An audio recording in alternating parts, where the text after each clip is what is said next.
The darkness of the tunnel wraps around you, a brief suspension of the world, a moment of blindness and anticipation as the road carries you through the mountain. The walls curve close, carved through solid rock, the headlights illuminating rough stone that passes in a blur. You can sense the mountain's weight above, can feel the earth pressing down, can understand for a moment what it means to be inside the Sierra Nevada, enclosed by granite that has stood here for 100 million years, that will stand here for millions more. And then the tunnel opens and the world explodes into light and space and verticality, into a vista so overwhelming that the mind cannot immediately process it, that requires a moment of recalibration, of adjusting to the scale and the beauty and the sheer improbability of what lies before you. This is Tunnel View, perhaps the most famous viewpoint in American national parks, the place where Yosemite Valley reveals itself all at once, where 7 square miles of granite walls and waterfalls and forests and meadows spread out below and around and above in a composition so perfect that it seems designed rather than merely existing, seems intentional rather than accidental, seems like something that should not be possible, yet undeniably is. El Capitan rises on the left, a monolith of pale granite 3,000 feet high, its face nearly vertical, catching the afternoon sun and glowing golden against the deep blue sky. The formation is vast beyond human scale, a wall of stone so large that the mind struggles to accept it as a single piece of rock, as one continuous surface rising from the valley floor to its distant summit. Trees growing at its base are reduced to mere texture, individual pines and oaks invisible at this distance, the forest becoming a green band at the cliff's foot that emphasizes the height, that provides scale and demonstrates just how immense this granite face truly is. Across the valley to the right, Half Dome commands attention, that distinctive formation that appears in every photograph and painting and poster of Yosemite, that has become the symbol of the park and perhaps of the entire Sierra Nevada. Its northwest face is sheer, a vast expanse of granite that rises nearly 5,000 feet from the valley floor, its summit appearing impossibly distant, too high to seem real, too perfect in its geometry to be entirely natural.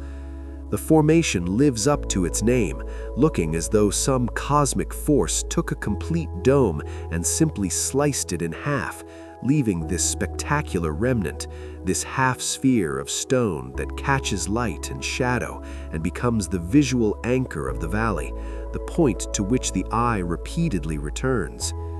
Between these two giants, the valley stretches away toward the east, its floor a patchwork of meadows and forests, the Merced River threading silver through the green, its course marked by cottonwoods and willows that follow its banks. The valley is flat, remarkably so given the mountains that surround it, creating a peaceful horizontal space enclosed by the dramatic verticals of the granite walls. This flatness is not natural, not original to the landscape, but is the legacy of a lake that once filled this valley, that deposited sediments for thousands of years until the lake filled itself in, until its bed became the meadows and forests that now support such abundance of life. And there, falling from the southern wall, Bridal Veil Fall drops 720 feet in a single plunge, the water breaking into spray long before it reaches the rocks below, creating a veil that shifts and sways in the wind, that catches sunlight and creates rainbows, that gives the fall its name and its ethereal character. Even from this distance, even from more than a mile away, you can see the fall's movement, can track the water's descent, can watch it transform from solid stream to scattered mist, can understand why indigenous peoples called this Pohono, the spirit of the puffing wind, recognizing in its behavior something more than mere water, something that seemed to possess intention, to respond to invisible forces, to dance. The view from the tunnel is static, is a photograph come to life, but it is also an invitation, a promise of what awaits in the valley below, of the experiences and encounters and revelations that come from moving through this landscape rather than merely looking at it. The road descends from this viewpoint, switchbacking down the valley wall, carrying you from the overlook into the space itself, from observation into participation, from spectator into explorer. The scale that seemed so clear from above becomes confusing once you are inside it, the distances and heights transforming, the relationships between valley floor and cliff top requiring constant recalibration as perspective shifts with movement. Entering Yosemite Valley, passing beneath the shoulder of El Capitan, driving along the river with Half Dome appearing and disappearing between the trees, you begin to understand that photographs cannot truly capture this place, that representations fail in fundamental ways, that the experience of being here involves dimensions that images cannot convey. There is the sound, the constant background of the river and the wind in the pines, the occasional boom of rockfall from the cliffs above, the varied calls of birds and the rustle of animals in the underbrush. There is the smell, the scent of pine resin and granite dust, of meadow grasses and river water, of forest decay and new growth, a complex olfactory signature that changes with location and season and time of day. There is the quality of light, the way the sun moves across the valley, illuminating first the western walls in early morning, then flooding the valley floor at midday, then painting the eastern cliffs gold in late afternoon before retreating up the walls as evening approaches, leaving the valley in shadow while the summits still glow. There is the presence, that quality that certain landscapes possess, that sense of significance that has nothing to do with utility or productivity or any practical human measure, that exists simply as aesthetic and spiritual reality, as places that matter not because of what they provide, but because of what they are, because they embody beauty and grandeur at scales that inspire awe, that create in human consciousness a sense of being in the presence of something that exceeds ordinary experience, that opens doors to understanding that normal landscapes keep closed. Yosemite Valley, seen from tunnel view or from within, from above or below, in summer warmth or winter cold, crowded with tourists or empty in early morning solitude, possesses this presence, commands this response, creates this opening. The valley does this not intentionally, has no awareness of human reactions, simply exists as geology and ecology have made it, simply stands as time and ice and water have shaped it, simply is what it is without reference to human perception or human needs. But humans cannot help but respond, cannot enter this space without being affected, cannot witness these granite walls and meadows and waterfalls without feeling something shift inside, without experiencing a kind of recognition that beauty at this scale is rare and precious, that places like this are extraordinary not just in degree but in kind, that they deserve protection and respect and gratitude simply for existing, simply for being what they are, simply for demonstrating what the earth can create when given 100 million years and the right combination of heat and pressure and ice and time. The granite that forms Yosemite's walls and domes and cliffs is not surface geology, not a veneer laid over something else, but is the deep structure of the Sierra Nevada, the foundation stone of these mountains, the material that rises from miles below the surface to create the visible landscape, to provide the stage on which all the ecological and aesthetic dramas of Yosemite play out. This granite is ancient beyond easy comprehension, was born in heat and pressure deep within the Earth more than 100 million years ago, in an era when dinosaurs still walked the Earth, when the Sierra Nevada was not yet a mountain range, but a volcanic arc at the edge of the North American continent, when the Pacific Ocean floor was sliding beneath the continent's edge and melting, creating magma that rose toward the surface and crystallized into granite far below the ground. The formation of granite requires specific conditions, requires magma to cool slowly enough that individual mineral crystals can grow large enough to see, can develop the characteristic grainy texture that gives granite its name. Rapid cooling produces fine-grained rock, creates basalt and other volcanic stones where individual minerals remain microscopic, where the texture is smooth and glassy.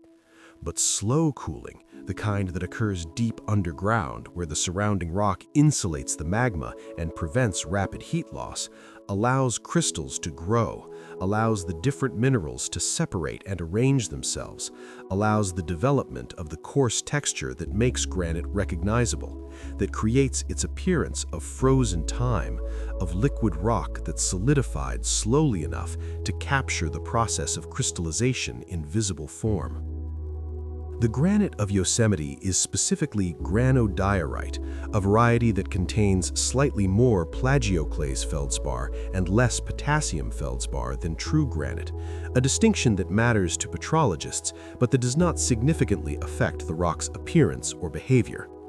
The color is predominantly light, ranging from nearly white to pale gray with darker speckles where biotite mica or hornblende crystals interrupt the feldspars and quartz that dominate the rock's composition. This pale color gives Yosemite's cliffs their characteristic luminosity, their ability to catch and reflect light, to glow in the sun and remain visible even in moonlight, to create the visual drama that makes the valley so photogenic, so irresistible to painters and photographers. The Sierra Nevada batholith, that vast body of granite that underlies the entire mountain range, was not formed all at once, but through repeated intrusions of magma over millions of years, each pulse adding new rock to the growing mass, each addition slightly different in composition and texture, creating the variations visible in the exposed granite of Yosemite's cliffs. Some sections show fine grain, indicating relatively rapid cooling, while others display crystals several inches across, indicating extremely slow cooling over perhaps thousands of years. Some areas contain abundant dark minerals, creating a salt and pepper appearance, while others are nearly pure white, composed almost entirely of light-colored feldspars and quartz. These variations create patterns in the rock face, create zones and bands and inclusions that climbers learn to recognize and use, that provide texture and interest, that make each section of cliff unique despite being composed of fundamentally the same material. The rock is not homogeneous, not uniform, but contains within it a record of its formation, a documentation of the sequence of magmatic intrusions, of the conditions under which each section crystallized, of the complex thermal and chemical history that created this vast body of stone. The granite formed deep underground, miles below the surface, under pressures that would crush any living thing, at temperatures that would melt any organic material. It solidified in darkness, never knowing sunlight, never exposed to air or water, existing only as buried stone, as part of the mountain's invisible foundation. And there it would have remained, would have stayed forever hidden, except that the forces that created the Sierra Nevada continued to operate, continued to push and fold and uplift, continued to raise these mountains higher, to expose deeper levels of rock, to bring to the surface what had formed in the depths. The uplift of the Sierra Nevada accelerated about 5 million years ago, driven by tectonic forces that are still not entirely understood, that involve the complex interactions between the Pacific and North American plates, between spreading centers in the ocean floor and transform faults along the coast, between mantle convection and lithospheric extension. The details remain debated by geologists, but the result is clear. The mountains rose rose dramatically and relatively rapidly in geological terms, rising thousands of feet while rivers carved valleys through the rising rock, creating the relief that makes the modern Sierra so spectacular, that gives Yosemite its vertical dimension, that transformed what was once underground granite into towering cliffs visible from dozens of miles away. As the mountains rose, erosion removed the overlying rock, stripping away the layers that had covered the granite, exposing it to air and water and frost, subjecting it to the weathering processes that shape all exposed stone. But granite is resistant, erodes slowly, can maintain steep faces and vertical walls for millions of years, can create and sustain the kind of topography that makes Yosemite possible. Softer rocks would have weathered and collapsed, would have created gentler slopes and more rounded hills, would never have produced the sheer cliffs and massive domes that define Yosemite's character. The granite's resistance, its ability to stand vertical, its capacity to maintain form over enormous spans of time is essential to the landscape, is what makes these valleys and walls and formations possible. The granite's structure, the way it fractures and cleaves, determines the shapes that erosion creates, determines which features develop and which are impossible. Granite does not weather grain by grain, but breaks along joints, along planes of weakness that reflect the stresses in the rock, that create the patterns of fracturing that make each granite landscape unique. In Yosemite, the joints are often widely spaced, allowing large sheets of rock to separate from the cliff face, creating the exfoliation patterns visible on Half Dome and other formations, creating the curved surfaces that give granite domes their characteristic appearance, their suggestion of frozen fluidity, of stone that appears almost plastic despite its crystalline rigidity. The color variations in the granite, the zones where different minerals dominate, create subtle patterns in the cliff faces, create bands and streaks that climbers use for navigation, that photographers use for composition, that give each formation its unique character. El Capitan shows distinct vertical stripes where different intrusions intersect, where the rock's chemistry changed between episodes of magma emplacement. Half Dome displays zones of darker and lighter stone, creating patterns that enhance its already dramatic form, that add visual complexity to what could otherwise be monotonous expanses of uniform rock. The granite is not just geology, not merely the physical substrate on which everything else rests, but is the essential character of Yosemite, is what makes this place what it is, what creates the conditions for all the beauty and drama and spiritual presence that draws millions of visitors to this valley. Without this specific granite, without its resistance and its color and its fracture patterns and its ability to maintain vertical faces, Yosemite would be fundamentally different, would be just another mountain valley, would lack the qualities that make it extraordinary. The granite is not the background, but the star, not the stage, but the performance, not merely present, but absolutely essential. The primary actor in the geological drama that created this landscape and that continues to shape it, that will remain long after humans have vanished, that will endure for millions of years more until erosion finally reduces these cliffs to rubble and carries them away to the sea.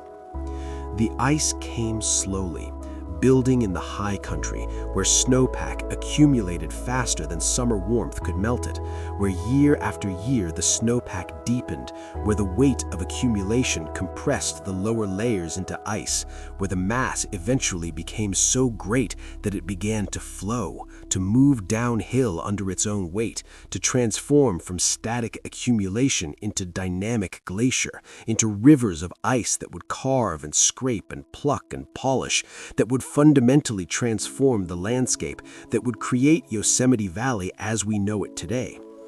This was not recent history, not something that happened a few thousand years ago, but was a process that began roughly 3 million years ago and continued through multiple glacial advances and retreats, through periods when the ice extended down to the valley floor and beyond, and periods when it melted back to the high peaks, through cycles driven by variations in Earth's orbit and axial tilt, by changes in ocean currents and atmospheric circulation, by all the complex factors that determine global climate and that create the alternation between glacial and interglacial periods that has characterized the last few million years of Earth's history.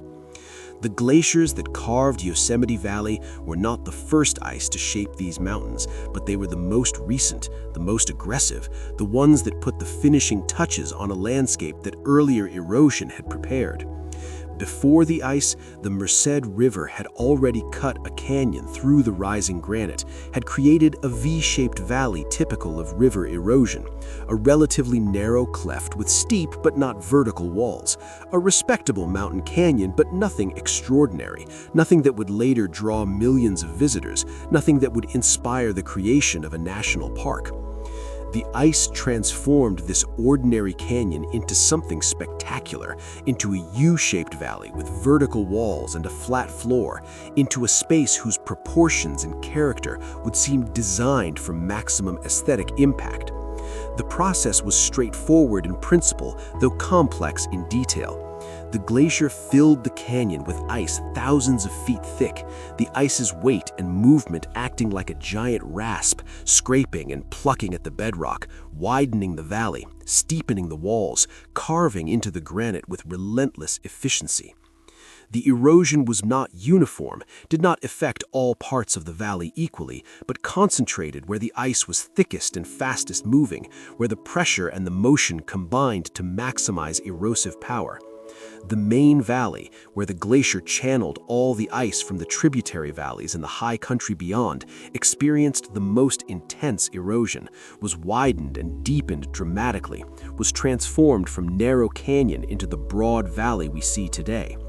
The walls were steepened to vertical or even overhanging as the ice undercut the cliffs, as it removed rock from the base faster than erosion could round the profile, as it created the sheer faces that are now Yosemite's signature feature.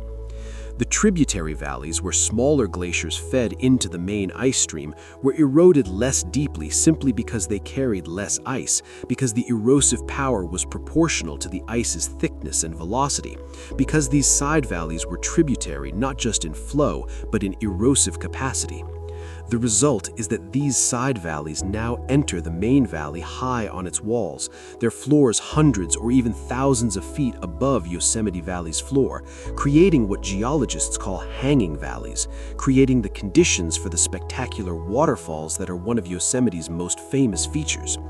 Yosemite Falls, Bridal Veil Fall, Nevada and Vernal Falls, all of these are products of glaciation, are consequences of differential erosion, exist because tributary glaciers could not keep pace with the main glacier's excavation of the valley, because the relationship between main and tributary valleys was fundamentally altered by the ice.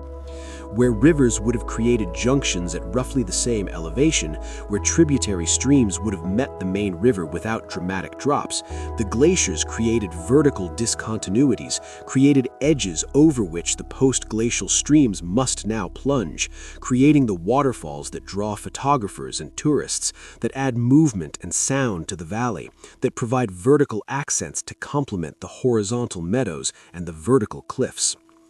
The ice also polished the granite, grinding rock flour into the stone's surface, creating the smooth expanses visible on many of Yosemite's rock faces, creating surfaces that shimmer in the sun, that reflect light almost like mirrors when wet, that show the ice's passage as clearly as footprints show passage across sand. These polished surfaces are not distributed uniformly, but appear where the ice pressed hardest, where the combination of thickness and velocity created the pressure necessary for this peculiar erosion, for this transformation of rough granite into smooth stone. Glacial erratics, Boulders transported by the ice and deposited far from their source when the ice finally melted dot the valley floor and perch impossibly on ledges high on the cliffs, evidence of the ice's power, proof of the forces that shaped this landscape. Some of these boulders are enormous, house-sized blocks of granite that no human technology could move, that required the immense power of flowing ice to transport, that now rest in positions that seem impossible, that challenge intuition about how such massive objects could arrive in such unlikely locations. The most recent major glaciation, the one responsible for Yosemite Valley's modern form, reached its maximum extent roughly 20,000 years ago during the last glacial maximum, when ice covered much of northern North America and northern Europe, when sea levels were hundreds of feet lower than today because so much water was locked up in continental ice sheets, when global climate was dramatically different from the present interglacial period we currently enjoy. At this maximum, ice filled Yosemite Valley to a depth of perhaps 3,000 feet, transforming the entire valley into a river of flowing ice, obliterating any view of the walls and cliffs, creating a white landscape utterly unlike the green valley we see today. And then the climate warmed. The ice began to retreat, began to melt faster than it was replenished by snowfall in the high country, began to shrink back from its maximum extent. The retreat was not smooth, not steady, but included pauses and re-advances, included periods when the ice stabilized at certain positions, building moraine ridges that still mark these former ice margins, that create subtle topographic features visible to trained eyes, that document the glacier's behavior during its long retreat. By roughly 15,000 years ago, the main valley glacier had retreated to the upper valley and beyond, had vacated Yosemite Valley proper, had left behind a landscape dramatically altered from what existed before the ice, had created the U-shaped profile and the hanging valleys and the polished surfaces that define modern Yosemite. The valley floor was initially occupied by a lake, Lake Yosemite, impounded behind a moraine ridge near the valley's mouth, filling the space between the walls with water rather than ice, creating a new phase in the valley's evolution. This lake persisted for thousands of years, slowly filling with sediment brought by the Merced River and its tributaries, slowly depositing the sand and silt and clay that would eventually become the valley floor, that would transform the lake into meadows and forests, that would create the flat floor that now provides such dramatic contrast to the vertical walls. The lake's existence is recorded in the sediments, in the layers of fine material that cores and excavations reveal, in the evidence of quiet water deposition that contrasts with the coarser materials deposited by rivers and streams. The ice is gone now, has been gone for 10,000 years or more, has retreated to a few small glaciers in the highest and coldest corners of the park, to places where winter snow still exceeds summer melt, where small remnants persist as evidence of what once covered so much more territory. But the ice's work remains, is visible in every cliff and waterfall and polished surface, is recorded in the valley's shape and the distribution of erratics and the hanging valleys, is present as the fundamental sculptor of this landscape, as the force that transformed ordinary mountain topography into the extraordinary geology that makes Yosemite what it is, that created the conditions for beauty and grandeur that no river alone could have achieved, that ice alone makes possible through its unique combination of hardness and fluidity, of power and patience, of the ability to shape solid rock over thousands of years of slow, relentless flow. They called themselves the Ahwahneechee, the people of Ahwahneechee, the place of the gaping mouth, that name referring to the valley itself, to the way it opens into the mountains, to the impression of entering something vast and consuming, something that swallows you into its granite embrace.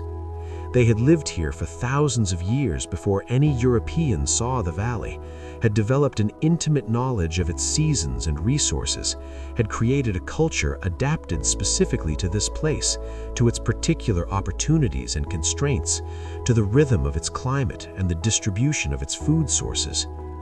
The archaeological evidence suggests human presence in the Yosemite region extending back at least 7,000 years, perhaps longer, though distinguishing between different groups and cultures over such spans is difficult, relies on subtle differences in artifact styles and settlement patterns, on interpretations that remain somewhat speculative.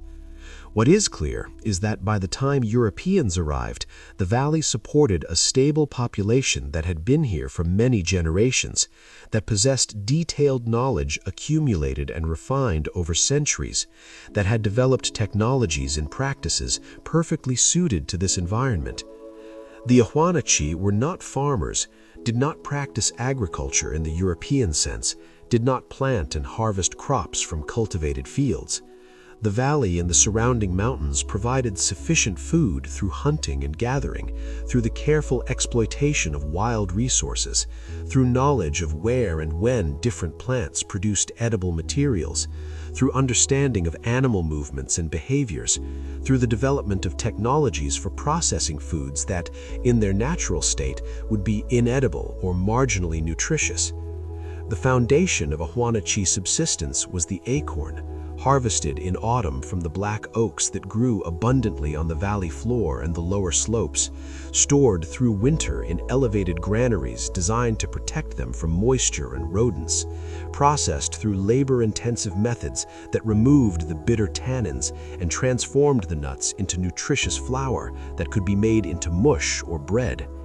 The processing required specialized equipment, required grinding stones and carefully woven baskets, required knowledge of exactly how to leach the tannins using hot water, required techniques passed down through generations, refined through long experience, essential to survival in this environment. But acorns were not the only resource, or supplemented by a remarkable diversity of other foods gathered and hunted throughout the year.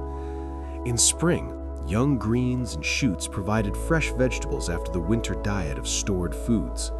In summer, seeds and berries ripened or gathered and either eaten fresh or dried for later use. Fish, particularly trout, were taken from the Merced River and its tributaries using spears and woven traps.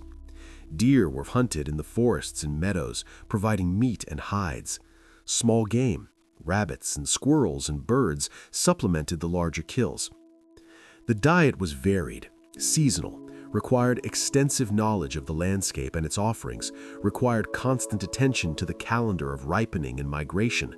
required work distributed throughout the year rather than concentrated in brief planting and harvest seasons.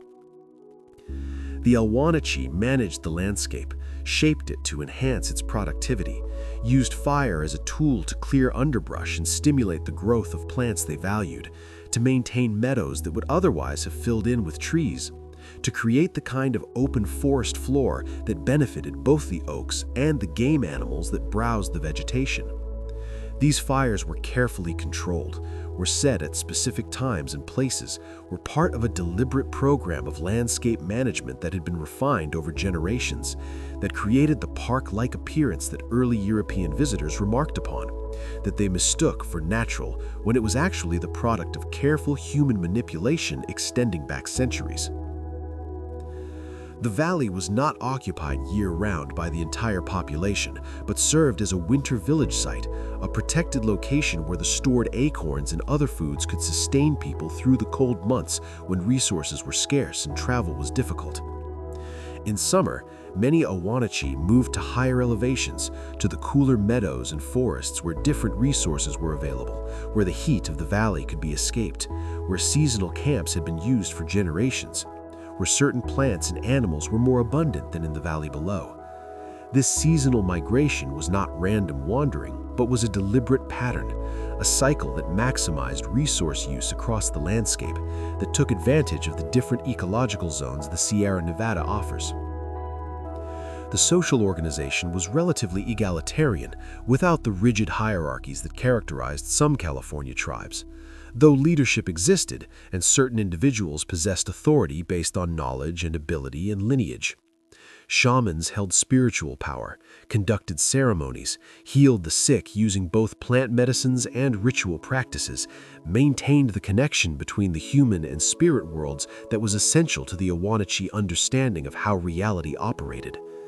Half Dome was not merely a geological formation, but was a sacred mountain, a place of power, a feature in the spiritual geography as much as in the physical landscape.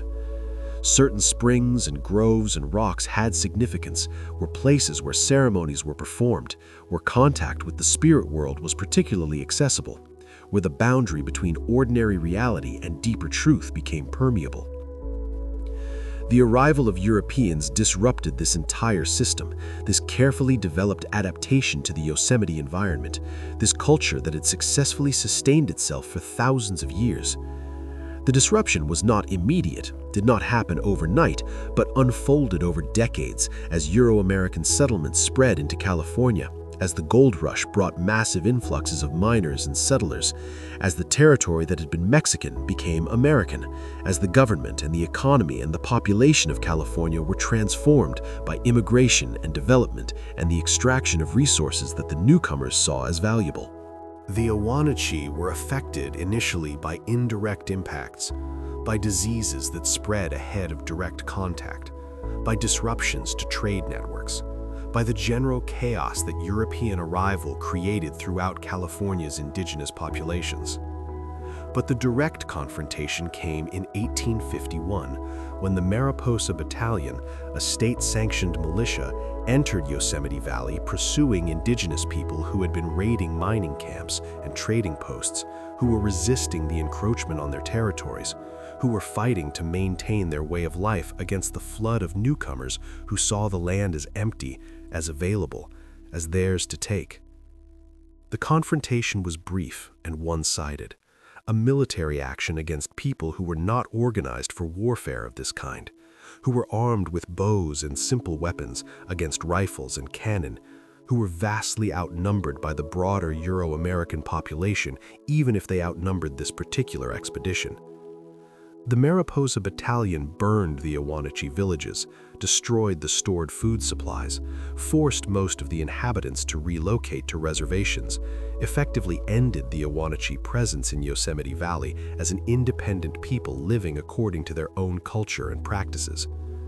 Some Ahwahneechee returned later, lived in the valley during the early tourist period, worked as guides and laborers and performers of Indian culture for the entertainment of visitors, participated in the early tourism economy in subordinate roles that allowed limited presence but no real power or autonomy. Their knowledge of the landscape and its resources was sometimes sought by the Euro-Americans who now controlled the valley. Their stories were sometimes recorded by early ethnographers and writers. Their existence became part of the romantic narrative that Euro-Americans told about Yosemite, about the noble savages who had lived in this paradise before civilization arrived.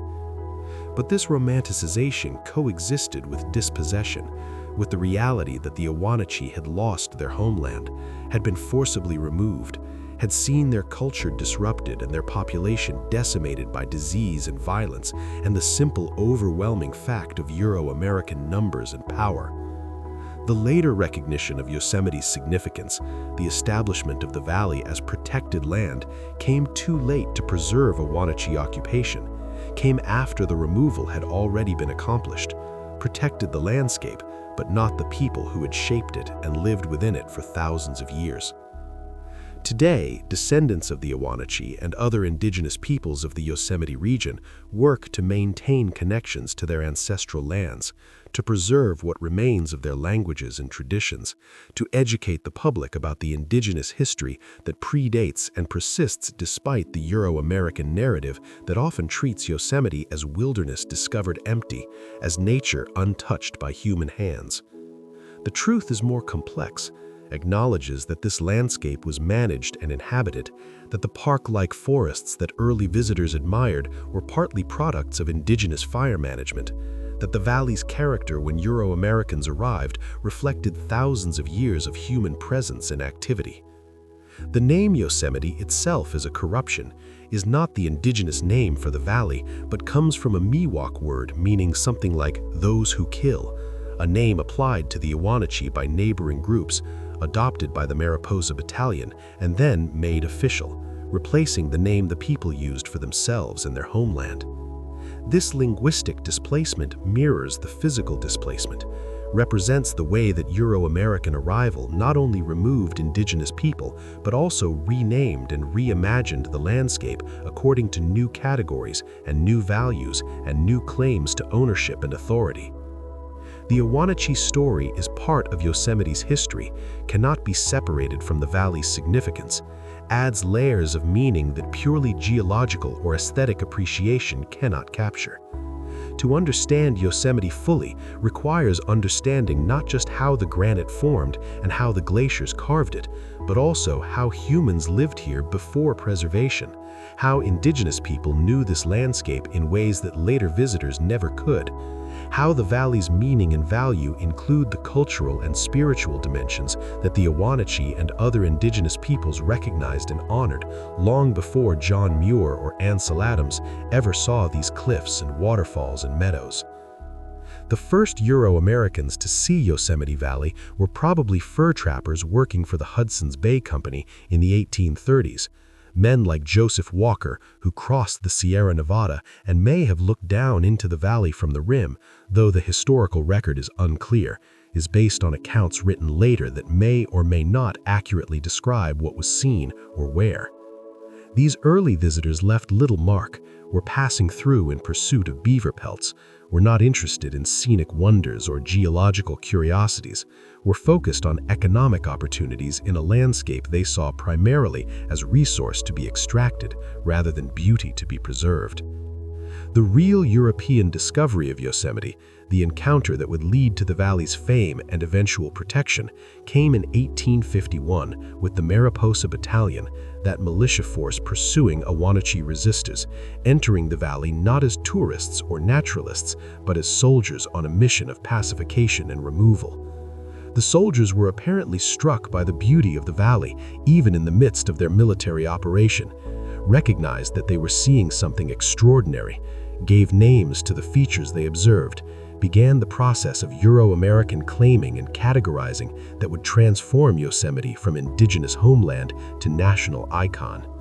Lafayette Bunnell, a member of the battalion and later the chronicler of its expedition, proposed the name Yosemite for the valley, drawing on his understanding or misunderstanding of the indigenous term, arguing for a name that would honor the original inhabitants even as those inhabitants were being forcibly removed.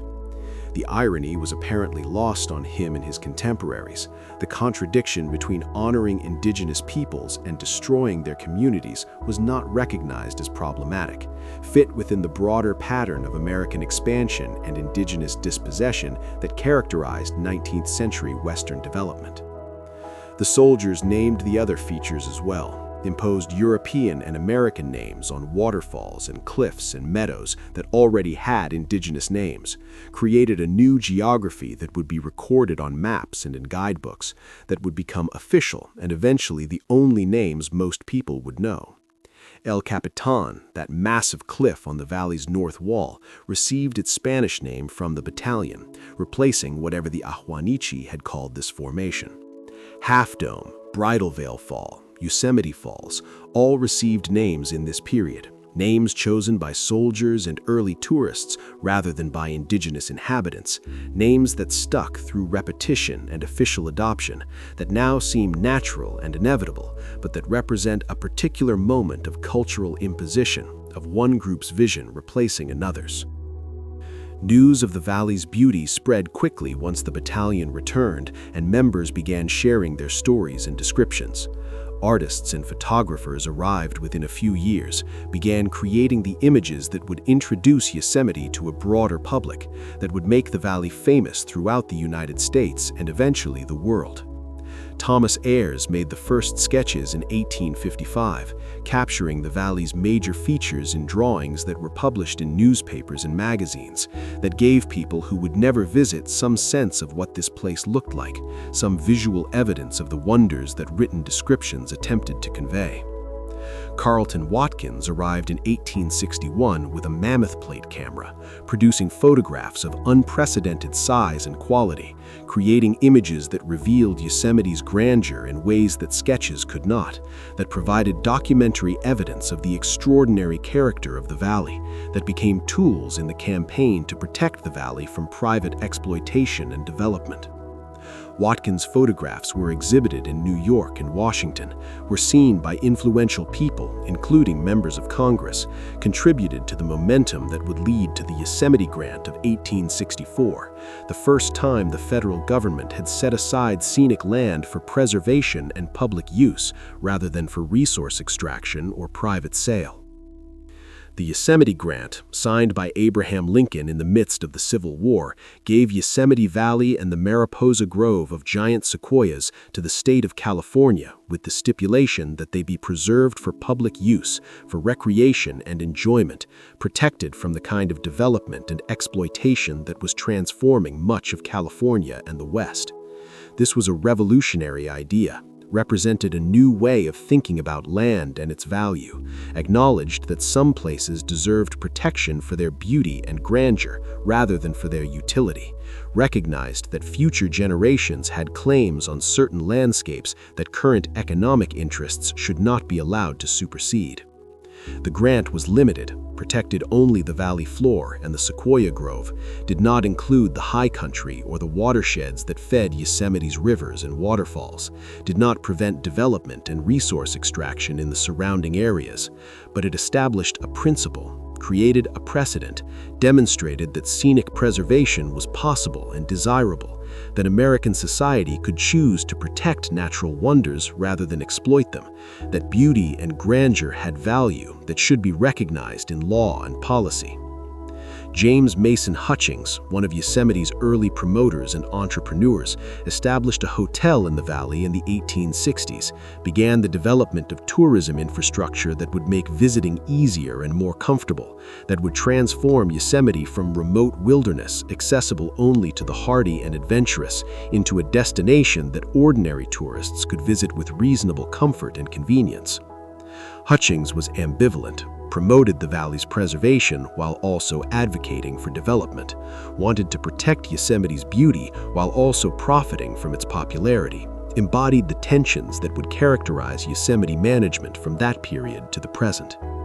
Galen Clark, appointed the first guardian of the valley under the Yosemite Grant, tried to balance preservation and access, to protect the valley's character while allowing visitation, to prevent destructive development while recognizing that some facilities were necessary if the public was to be able to enjoy what had been set aside for their benefit. Clark lived in the valley for decades, became deeply knowledgeable about its ecology and history, advocated for its protection with a sincerity that some of the early developers lacked, understood that Yosemite was more than just a scenic backdrop for hotels and tourism, was an ecosystem and a landscape with intrinsic value beyond its utility for human recreation.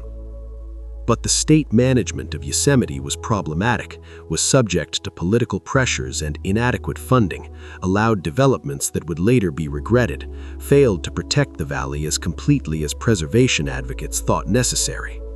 The battle over Yosemite's future would continue for decades, would involve questions about what preservation meant, about how much development was compatible with protection, about who should manage these lands and for whose benefit, about the competing values of access and solitude, of accommodation and wilderness, of serving current visitors and protecting resources for future generations.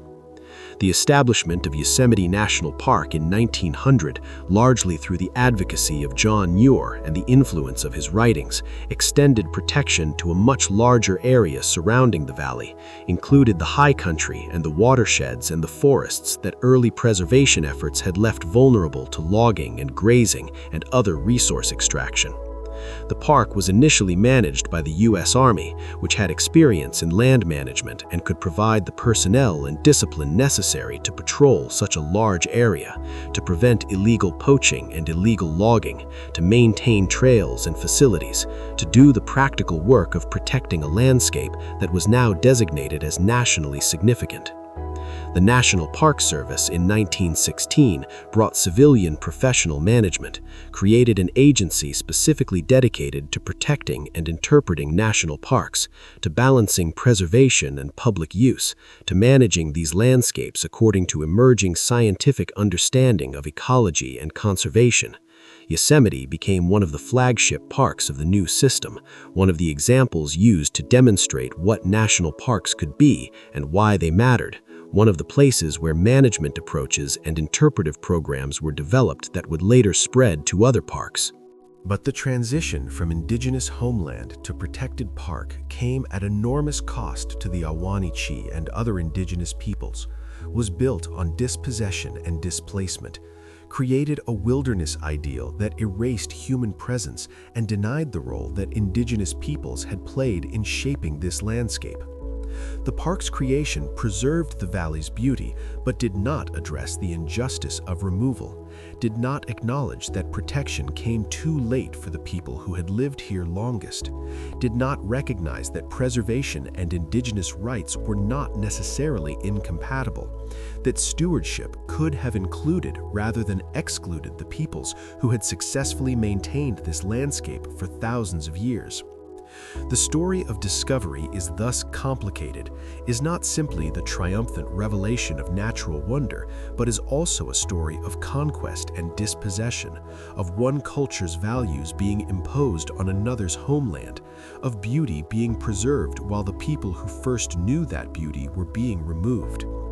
To tell Yosemite's history honestly requires acknowledging these complexities, requires holding together the genuine significance of preservation and the genuine injustice of removal,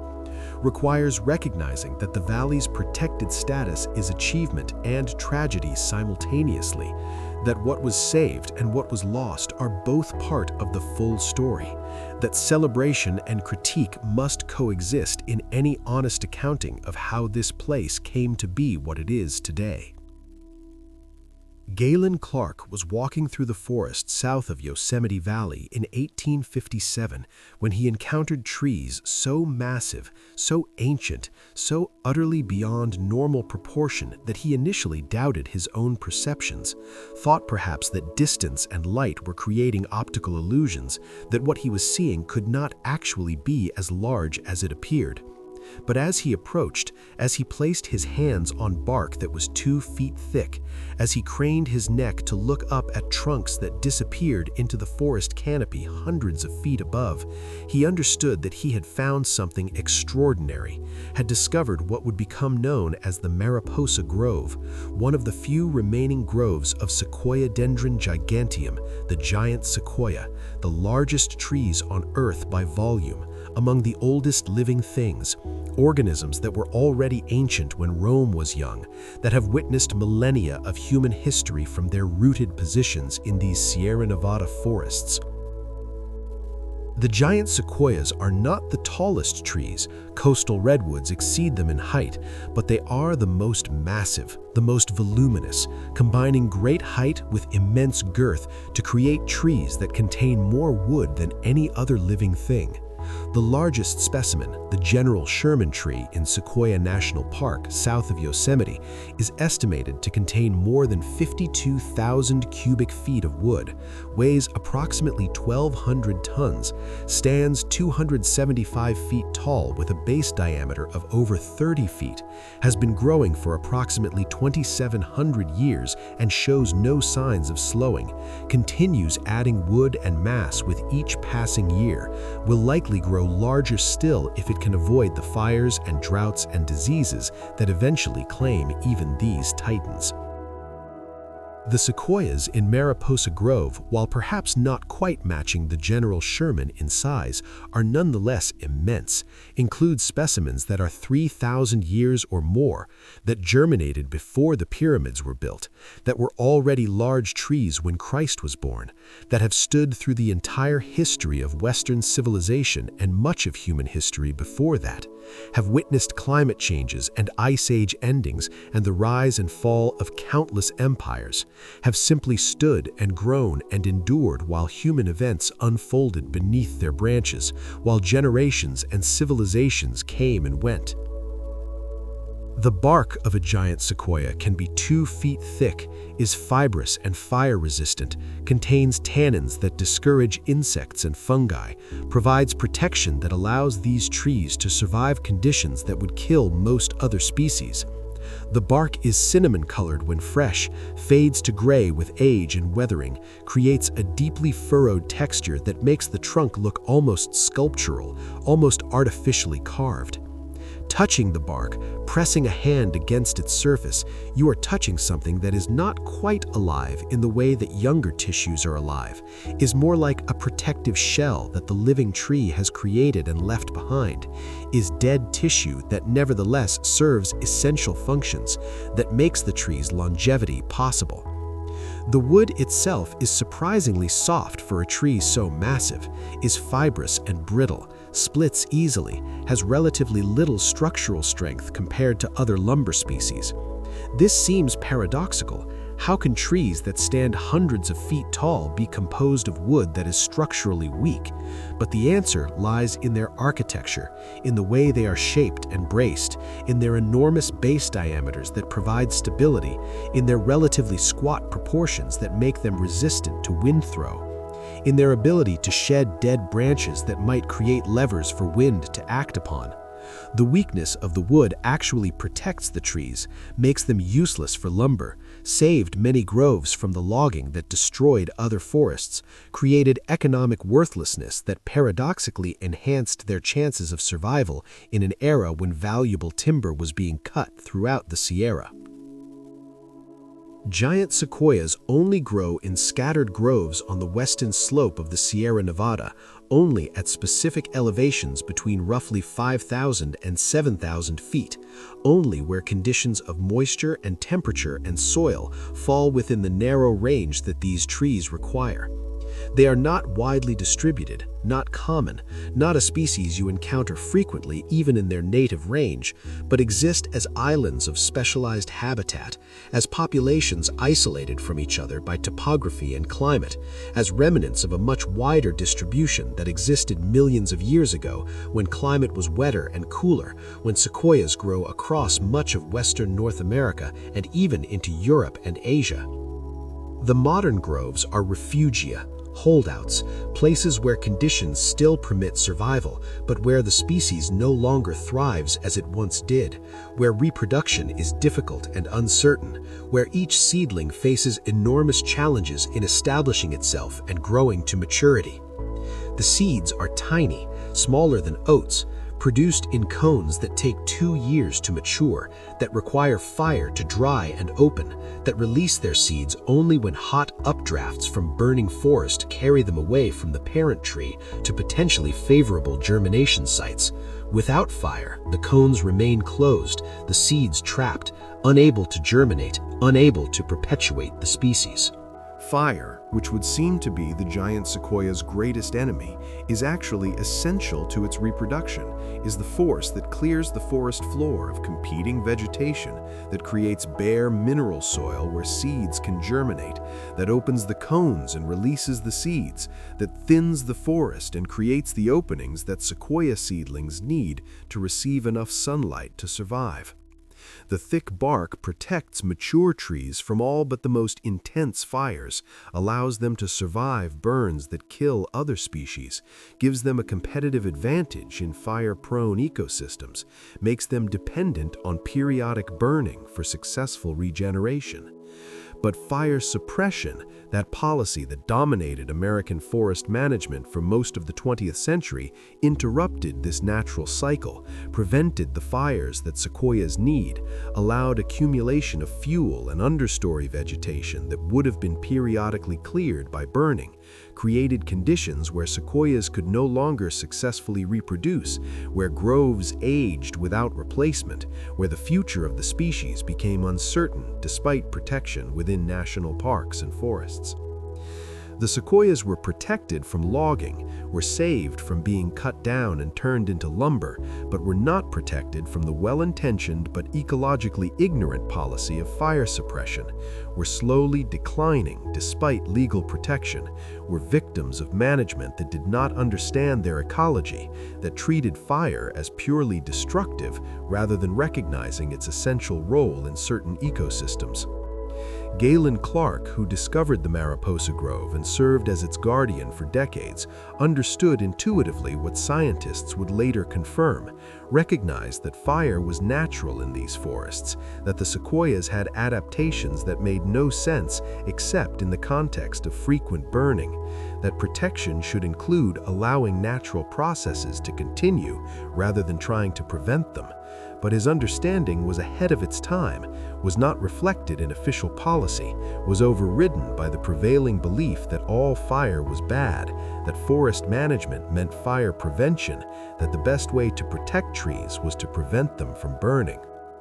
It took decades of scientific research and observation, took the slow accumulation of evidence showing that fire suppression was harming rather than helping sequoia groves, took finally the courage to reverse long-standing policy and begin using prescribed fire to restore natural fire regimes, to deliberately burn parts of sequoia groves under controlled conditions, to accept that short-term risk and smoke and apparent destruction were necessary for long-term health and persistence of these forests.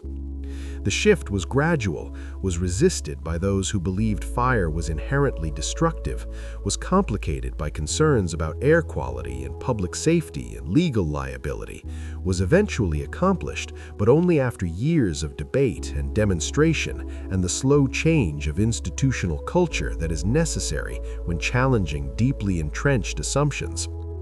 Walking through Mariposa Grove today, you walk among giants that have survived not only the natural vicissitudes of Sierra climate, but also the first century and a half of Euro-American management, that have endured logging threats and fire suppression and millions of tourists, that continue to stand and grow and produce seeds that may or may not find suitable conditions for germination. The experience is humbling, creates a sense of human insignificance measured against these titans of longevity and mass, makes concerns about daily life seem trivial when compared to the timescales these trees embody, the changes they have witnessed, the persistence they represent. The grizzly giant, one of the grove's most famous specimens, is estimated to be 2,700 years old, making it one of the oldest known giant sequoias, a tree that was already ancient when the Roman Empire fell, that has stood through all of recorded Western history and much of what came before. Its branches are so massive that individual limbs are larger than most trees, that break and fall occasionally, sending hundreds of tons of wood crashing to the ground, that create hazards for visitors who must be kept at safe distances, who must be prevented from standing beneath these massive structures, whose failure, while infrequent, is catastrophic when it occurs. The California tunnel tree, another grove landmark, had a tunnel carved through its base in the 1890s to allow wagons and later automobiles to drive through, creating a tourist attraction that brought visitors but also damaged the tree, that weakened its structure and eventually contributed to its fall in 1969, proving that even giant sequoias have limits, that human modifications can compromise even the most massive organisms, that treating these trees as props for tourism rather than as living beings worthy of respect is ultimately destructive. The fallen tunnel tree remains in the grove, is allowed to decay naturally, is becoming a lesson in what not to do, is standing, or rather lying, as evidence of past mistakes and the importance of treating these trees with appropriate reverence and care. Giant sequoias inspire superlatives, invite exaggeration, create the temptation to describe them in terms that seem overblown until you actually stand before them and realize that no description quite captures their reality, that they are genuinely as remarkable as they are claimed to be, that the statistics about their size and age and mass are not hyperbole, but simple documentation of extraordinary facts. They are trees that make you reconsider what trees can be, that demonstrate that life can achieve scales and longevities that seem impossible, that show what patient growth and favorable conditions and good fortune can accumulate over thousands of years. But they are also vulnerable, are threatened by climate change and drought and beetles and diseases, are not immortal despite their longevity, are not invulnerable despite their size, will not necessarily persist forever despite our protection and our admiration. The future of giant sequoias depends on choices we make about carbon emissions and forest management and fire policy, depends on whether we can maintain the conditions these trees need, depends on whether future generations will value them enough to make the efforts necessary to ensure their survival.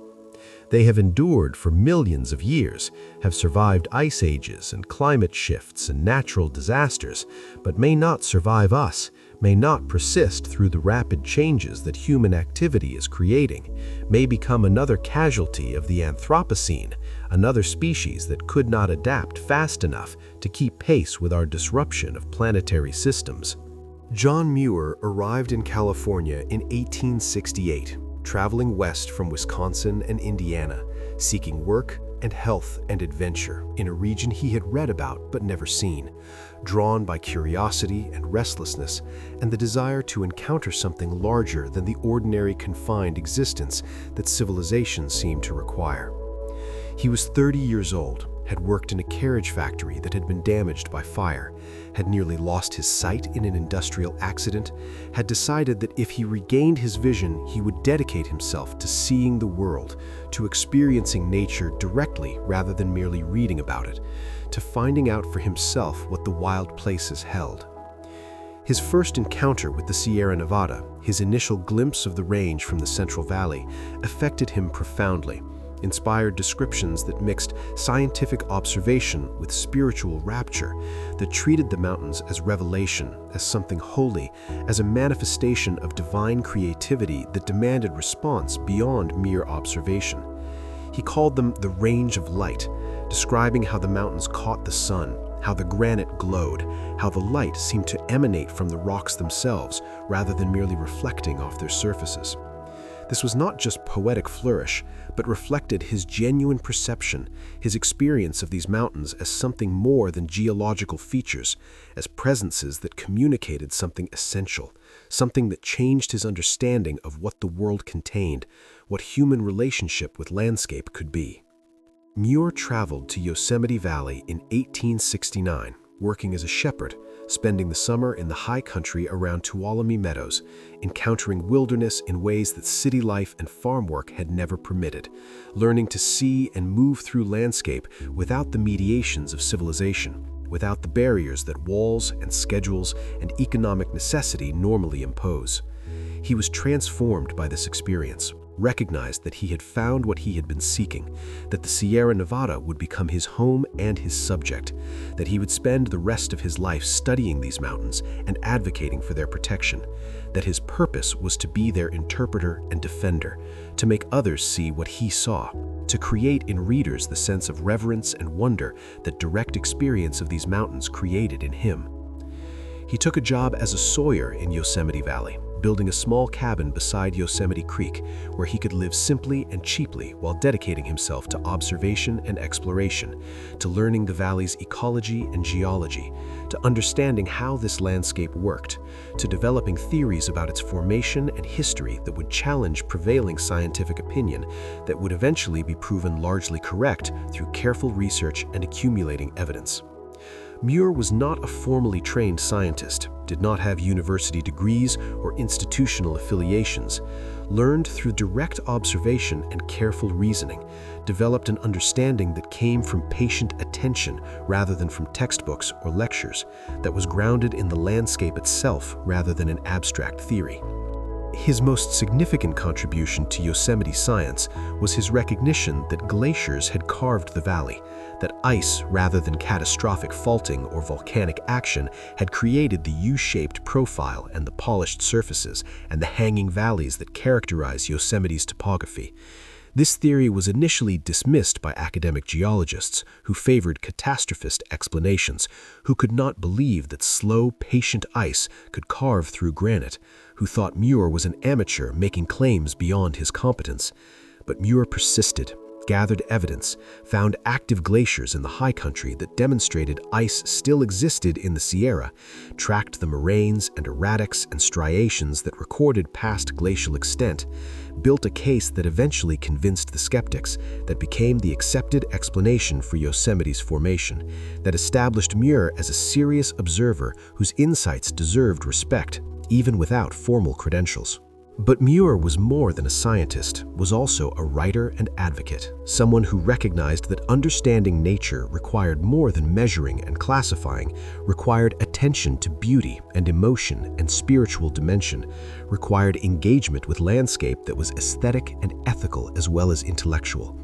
His writings mixed careful description with lyrical prose, combined precise observation with passionate advocacy, created a style that was part nature writing and part sermon, that attempted to convert readers to his vision of wild places as sacred, as deserving protection not just for their utility, but for their intrinsic value, for what they were rather than for what they might provide. His articles and books about Yosemite and the Sierra Nevada reached wide audiences, influenced public opinion and political debates, contributed to the establishment of Yosemite National Park in 1990, helped shift American attitudes toward wilderness from seeing it as wasteland to be conquered to recognizing it as heritage to be preserved. Muir understood that preservation required advocacy, that beauty alone would not protect these places, that economic interests would exploit and destroy unless public opinion and government policy intervened, that someone needed to speak for the mountains, to give them voice in human councils, to represent their interests in the political and cultural debates that would determine their fate. He co-founded the Sierra Club in 1992. Creating an organization that would continue advocacy for wild places long after his death, that would become one of America's most influential environmental organizations, that would fight countless battles for preservation and protection, that would help define what conservation means in American context, that would train generations of activists and advocates who would carry forward the work that Muir began. The Sierra Club was not perfect, made mistakes and faced controversies, sometimes took positions that later seemed wrong, but remained committed to the core mission of protecting wild places, of ensuring that landscapes like Yosemite would survive, would remain available to future generations, would continue to exist as places where people could encounter nature on nature's terms, rather than having everything mediated through human control and development. Muir's most famous saying, "The mountains are calling and I must go," captures something essential about his relationship with wilderness, about his sense that these places were not optional, not mere recreation, but were necessary, were calling to something fundamental in human nature, were offering something that civilization could not provide, were essential to human wholeness and health and spiritual well-being. This was not just personal preference, but was a claim about human nature, about what people need, about the costs of severing connections to wild places, about the impoverishment that comes from living entirely in human-constructed environments, from never encountering anything that is not shaped by human intention, from forgetting that we are animals evolved in natural landscapes, that we carry in our bodies and psyches deep connections to the non-human world, that these connections atrophy when not exercised, but remain available when we choose to engage them. Muir lived simply, never became wealthy, devoted his energy to exploration and writing rather than to economic accumulation, valued experience over possession, prioritized time in the mountains over the comforts that money might buy. He married relatively late, had a family, balanced domestic responsibilities with his commitment to the Sierra, found ways to maintain both though the tension was real and the choices were difficult.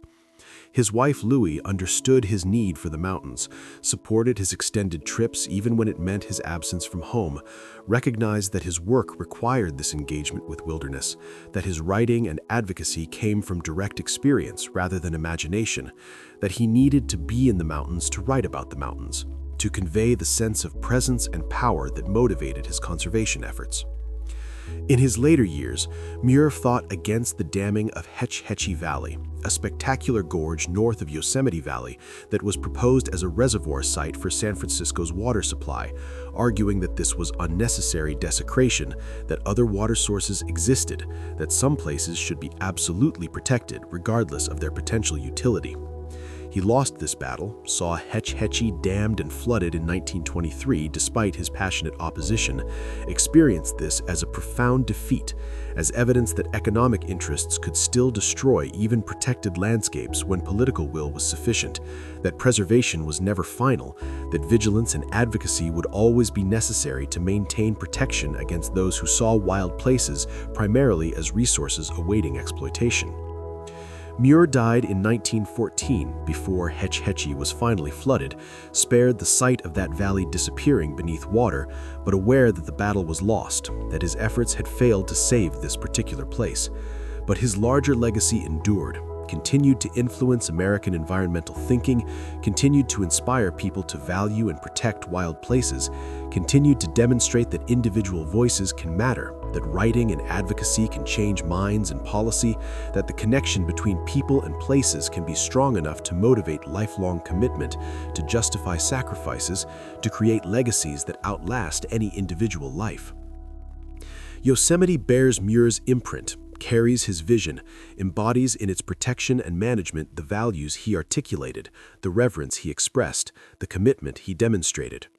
Walking through the valley today, standing before El Capitan or Half Dome or Yosemite Falls, you walk through landscape that Muir knew intimately, that he described passionately, that he fought to protect, that exists in its current state partly because of his efforts, his writings, his advocacy. The preservation is not complete, the threats continue, the challenges of managing a popular park while maintaining its wild character remain difficult and contentious. But Yosemite is here, is protected, is available to millions of people because Muir and others like him recognized its value and worked to ensure that economic interests would not destroy it, that future generations would inherit these granite walls and waterfalls and meadows, that the range of light would continue to call to those who listen, to offer what mountains offer, to be what mountains are, wild and beautiful and patient and enduring, standing as they have always stood, waiting for those who come seeking whatever it is that only mountains can provide. El Capitan rises from the valley floor like a monument to verticality. 3,000 feet of granite without significant ledges or breaks, without obvious routes or weaknesses, a wall so sheer and so vast that the human eye cannot easily process its scale, that appears to lean outward in some perspectives, that seems to defy the laws of physics that should make such structures impossible. The formation is not a separate peak, but is the end of a ridge, a cross-section where erosion has exposed the granite in profile, where the cliff face reveals layers and patterns in the rock, where the geology becomes visible in ways that gentler slopes would never show. The name El Capitan, meaning the captain in Spanish, was given to the Mariposa Battalion in 1851, replacing the Ahwahneechee name Totokan Uula, meaning the rock chief, a translation that captured similar qualities of dominance and authority, that recognized in this formation something commanding, something that ruled the valley through its sheer presence and scale. Both names acknowledge the formation's primary role in the valley's visual hierarchy, its function as anchor and reference point, as the feature against which everything else is measured, as the standard of size and verticality that makes other cliffs seem modest by comparison. For decades after the valley's discovery, El Capitan was considered unclimbable, was seen as a wall that human skill and strength could never overcome, that would forever remain inviolate, that represented an absolute limit to what rock climbing could achieve. The wall was too high, too featureless, too lacking in holds and cracks and ledges, too prone to rockfall and weather, too dangerous in every dimension to permit safe ascent. This assumption went unchallenged for a century, seemed so obvious that few climbers even considered attempting the wall, that those who did were seen as suicidal rather than merely ambitious, as demonstrating poor judgment rather than pioneering spirit. But in the 1950s, climbing standards advanced dramatically. New techniques and equipment were developed. Young climbers began attempting routes that previous generations had considered impossible, began pushing the limits of what could be climbed, began questioning whether anything was truly unclimbable or whether the limits were in the climbers rather than in the rock. Warren Harding, Wayne Mary, and George Whittemore made the first ascent of El Capitan in 1958, climbing the nose, that prominent prow that splits the face, taking 47 days spread over 18 months, using siege tactics that would later be considered unethical, that involved fixing ropes and retreating and returning, that relied on equipment and determination rather than pure climbing skill, that succeeded through persistence and engineering as much as through athleticism. The ascent was revolutionary, proved that El Capitan could be climbed, that no wall was absolutely too high or too difficult, that the limits of possibility were further out than anyone had imagined. It opened the wall to other climbers, inspired attempts on other routes, began the transformation of El Capitan from impossible barrier to proving ground, from unclimbable monolith to the world's premier big wall climbing destination, from symbol of nature's supremacy to demonstration of human capability and determination, from place where humans could not go to place where humans with sufficient skill and courage and equipment could succeed. Royal Robbins made the second ascent of the nose in 1960, climbing it in 7 days with a small team, demonstrating that the route could be done more quickly and with better style than the first ascent, that siege tactics were not necessary, that with improved technique and understanding, what had taken Harding months could be accomplished in a week.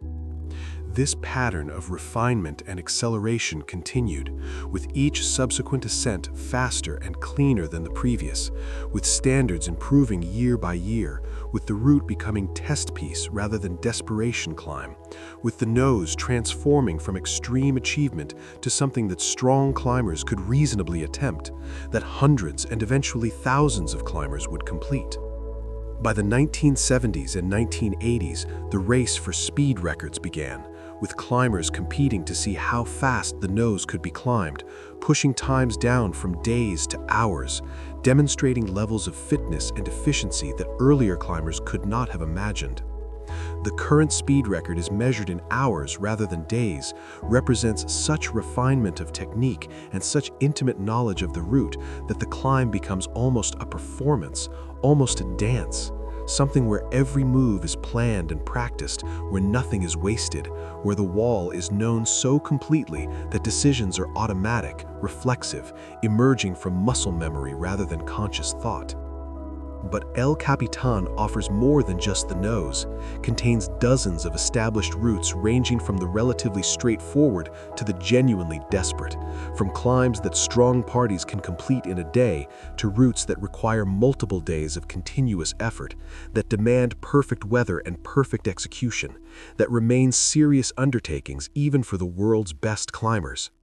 Each route has its character, its particular challenges and hazards, its sections of reasonable climbing and sections of desperation, its places where failure means a long fall onto uncertain gear, where mistakes have consequences that go beyond merely not summiting, where the margin between success and tragedy can be measured in inches or seconds or small failures of judgment or equipment.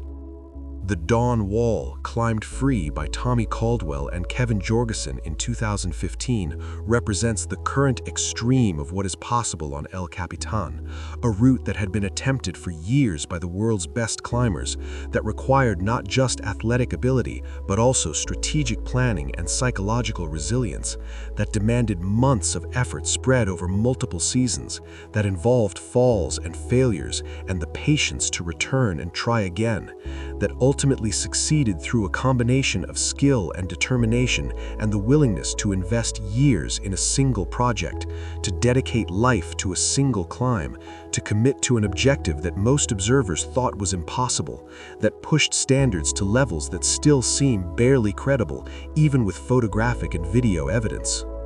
Watching climbers on El Capitan from the valley floor, seeing tiny figures inching up the vast wall, you gain perspective on the scale of the formation, on the audacity of the human endeavor, on the gulf between ground and summit that must be crossed through sustained effort over hours or days or weeks. The climbers are reduced to specks, barely visible even with binoculars, their movements slow and deliberate, their progress measured in feet per hour rather than miles per hour, their world reduced to the few square feet of rock immediately around them, to the next hold and the next piece of protection, to the immediate problems of movement and security that must be solved before the larger problem of reaching the summit can be addressed.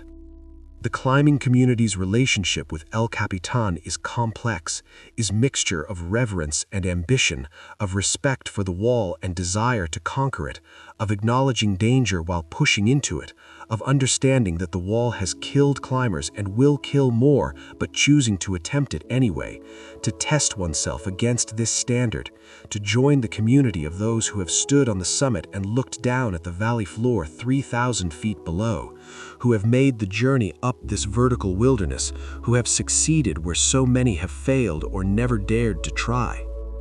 But El Capitan is more than just climbing destination, is more than the sum of its routes and records, is also geological formation, is also habitat, is also visual anchor of Yosemite Valley, is also presence that dominates and defines, that makes the valley what it is, that would leave a void if it somehow disappeared, that contributes to the valley's character in ways that transcend its function as a challenge to climbers. The wall catches light in the morning, glows golden in late afternoon, sometimes reflects moonlight at night, creates visual drama through simple presence, through the way its verticality contrasts with the horizontal meadows, through the way it frames the sky and holds the valley's northern boundary. Birds nest on El Capitan's ledges, peregrine falcons hunt from its heights, ravens and swifts and swallows exploit its vertical dimension, use its cliffs as most birds use trees, as places to perch and nest and observe, as launch points for flight, as refuges from ground-based predators. The wall is not lifeless, is not bare rock devoid of ecology, but supports its own communities, provides habitat for organisms adapted to vertical living, creates niches that could not exist on gentler slopes, demonstrates that even apparently hostile environments support life when that life evolves appropriate adaptations. Rockfall from El Capitan is inevitable, is ongoing process, is the way the wall erodes and changes, is evidence that even this apparently permanent feature is slowly disintegrating, is gradually being worn away by gravity and frost and the expansion of water and cracks, is returning to the talus slope at its base grain by grain and sometimes boulder by boulder, is engaged in the slow transformation that all mountains undergo, that will eventually reduce even El Capitan to rubble and sand, that operates on timescales so long that human observation captures only moments, only individual events rather than the overall pattern, only the occasional dramatic collapse rather than the patient grinding that proceeds constantly, invisibly, inevitably. The formation will stand for thousands more years, will continue to dominate the valley, will remain challenge and inspiration and landmark, will host countless more ascents and witness more failures and successes, will continue doing what it has always done, simply being granite, simply standing vertical, simply existing as one of Earth's great rock faces, as one of the places where geology creates conditions for human drama, where the interface between human ambition and natural reality becomes visible and visceral, where we test ourselves against something that does not care whether we succeed or fail, that simply is what it is, indifferent and eternal, present and patient, waiting for whoever comes next, for whoever decides that climbing this wall matters enough to justify the risk and the effort and the years of training and preparation that such an undertaking demands. Half Dome stands at the valley's eastern end, rises 4,700 feet from the valley floor, presents its northwest face as nearly sheer granite, creates a profile so distinctive that it has become Yosemite's symbol, the image that appears on park signs and visitor center logos, and countless photographs and paintings, the formation that is instantly recognizable even to people who have never visited Yosemite, who know it only through representations, who have absorbed its image through cultural osmosis, even if they cannot name it or locate it or explain what makes it significant. The name describes the obvious feature, the way the formation appears to be exactly half of a dome, as though some cosmic force had taken a complete hemisphere of granite and sliced it vertically, removing one half and leaving the other standing in spectacular isolation.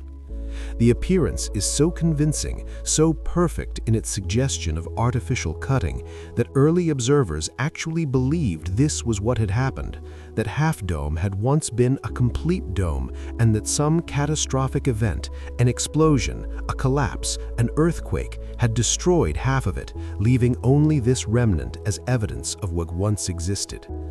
But this interpretation is wrong, reflects human tendency to see intention and design in natural forms, to assume that symmetrical or geometrically regular features must be products of some deliberate action, rather than recognizing that geology can create such shapes through entirely natural processes.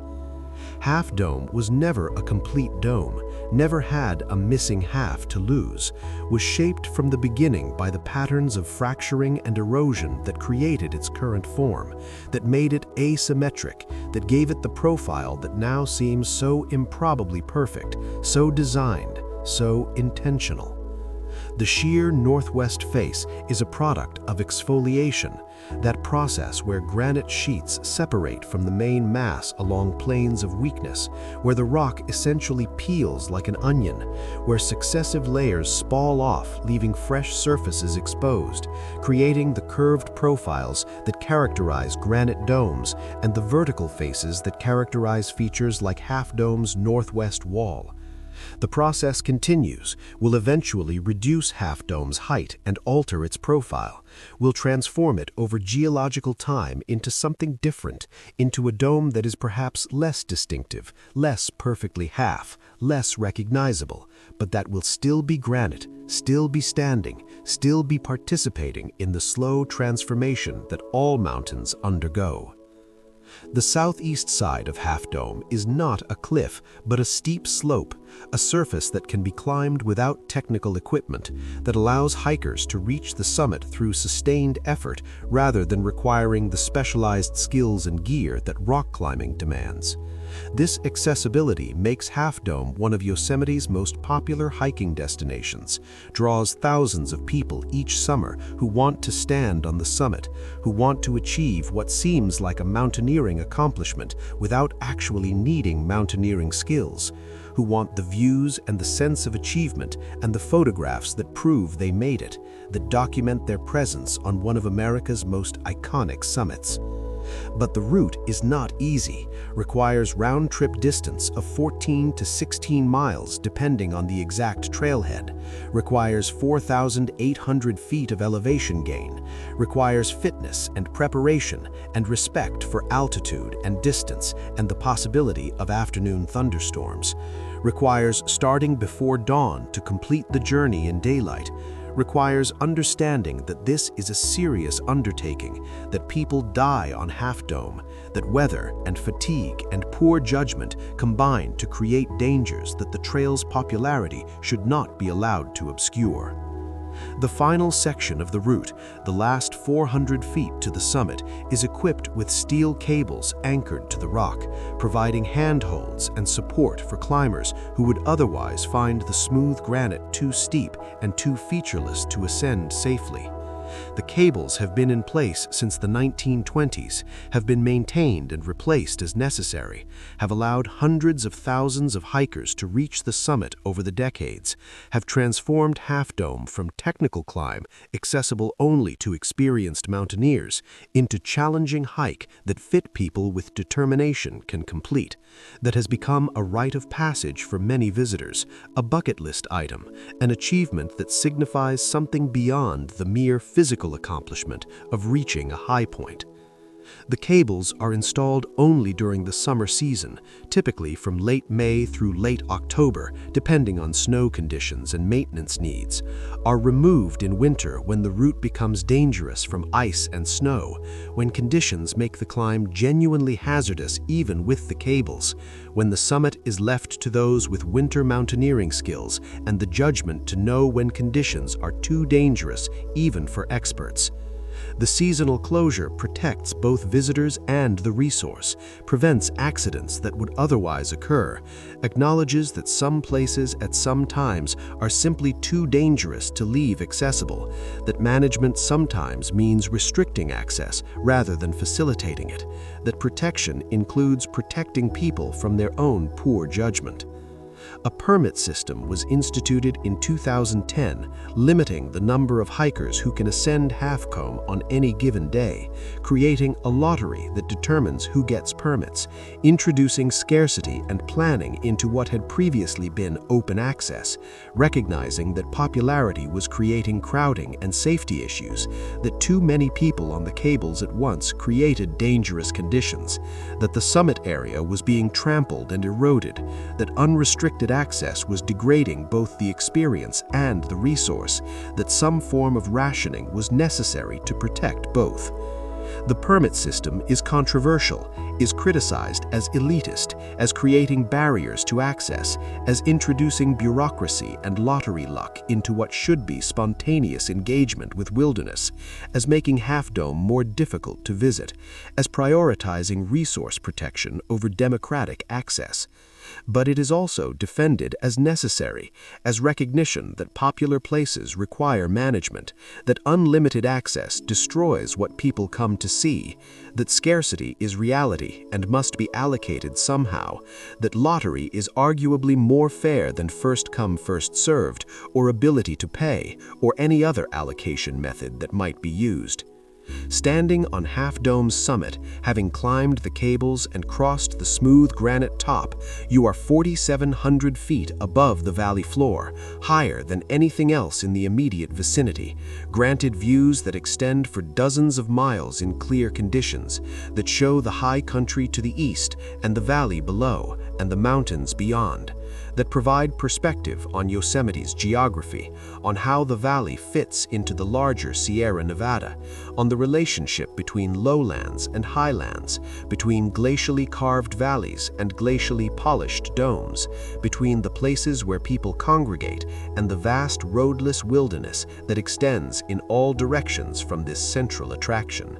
The exposure is significant, requires comfort with heights, requires trusting your footing on smooth granite where a slip could begin a slide that would accelerate into a fall that would be fatal long before reaching the valley floor thousands of feet below. The cables provide security, provide handholds and psychological reassurance, but they do not eliminate danger, do not make the climb safe in any absolute sense, simply reduce risk to levels that most fit people with reasonable judgment can manage, that separate Half Dome from technical climbs while still maintaining its character as serious undertaking, as achievement that requires effort and courage and commitment. The summit is rounded, is not a point but a broad expanse of granite, allows spreading out, permits finding private spaces even when dozens of other hikers are present, creates opportunities for contemplation, as well as for the more common activities of eating lunch and taking photographs and celebrating the achievement of having gotten here. The rock is warm from the sun, is solid and stable, is somehow reassuring in its simple granite reality, in being just stone, just the top of a mountain, just a place high above other places, nothing magical or supernatural, nothing that requires explanation beyond geology and uplift and erosion, but nevertheless special, significant, worth the effort it took to get here, worth the muscles that will be sore tomorrow, and the fatigue that is already accumulating, and the miles of descent that still remain before returning to the trailhead and the car and the ordinary world that waits beyond the park boundaries. Half Dome's significance extends beyond its function as hiking destination, beyond its status as Yosemite icon, beyond even its geological interest as example of exfoliation and granite dome formation. It is also symbol, is representation of wilderness and challenge and achievement, is shorthand for Yosemite itself, is image that conveys multiple meanings simultaneously, that works on multiple levels, that speaks to something beyond its literal presence, that has been invested with meanings that the rock itself knows nothing about, that we have projected onto it because we need symbols, need physical objects to represent abstract values, need places like Half Dome to embody our ideals about nature and challenge and beauty and accomplishment. The formation will stand long after we are gone, will continue its slow transformation, will eventually look different than it does today, will one day perhaps no longer resemble a half dome at all, will become something else, something less distinctive or differently distinctive, something that future beings, if they exist to witness it, will name and interpret according to their own categories and values and needs. But for now, for this moment in geological time when humans exist to see it and climb it and photograph it and argue about how it should be managed, Half Dome stands as it has stood for millennia, massive and patient and utterly indifferent to our meanings and our presence, simply being granite, simply being mountain, simply being what it is, sufficient unto itself, needing nothing from us, offering everything we have the capacity to receive, if only we approach with appropriate humility and attention and willingness to be present to something larger than ourselves, larger than our categories and concerns, larger than the human realm in which we normally operate, and from which Half Dome offers temporary escape, temporary transcendence, temporary contact with something that existed long before we evolved and that will persist long after we vanish, that simply is, eternally present, patiently waiting, always there. The sound reaches you first, that deep sustained thunder that announces falling water long before the falls themselves come into view, that creates anticipation and excitement, that makes the approach feel charged with possibility, with the promise of encountering something powerful and beautiful and worth the effort of getting here. Yosemite Falls, at 2,425 feet, is the tallest waterfall in North America, the fifth tallest in the world, a cascade in 3 major sections that together create one of the most spectacular water features anywhere, that draws photographers and tourists and anyone who responds to the drama of water in free fall, of gravity made visible, of the hydrological cycle compressed into moments of spectacular descent. The upper fall drops 1,630 feet in a single unbroken plunge, the water arcing out from the lip and falling through space, breaking into spray before reaching the bottom, creating mist that rises and drifts and catches right, that creates rainbows when conditions are right, that makes the falls not just about water, but about air and light and the interaction of all these elements in space that seems somehow more alive than ordinary space, more charged, more capable of inspiring awe and wonder, and that peculiar mixture of emotions that humans experience when confronting natural power at this scale.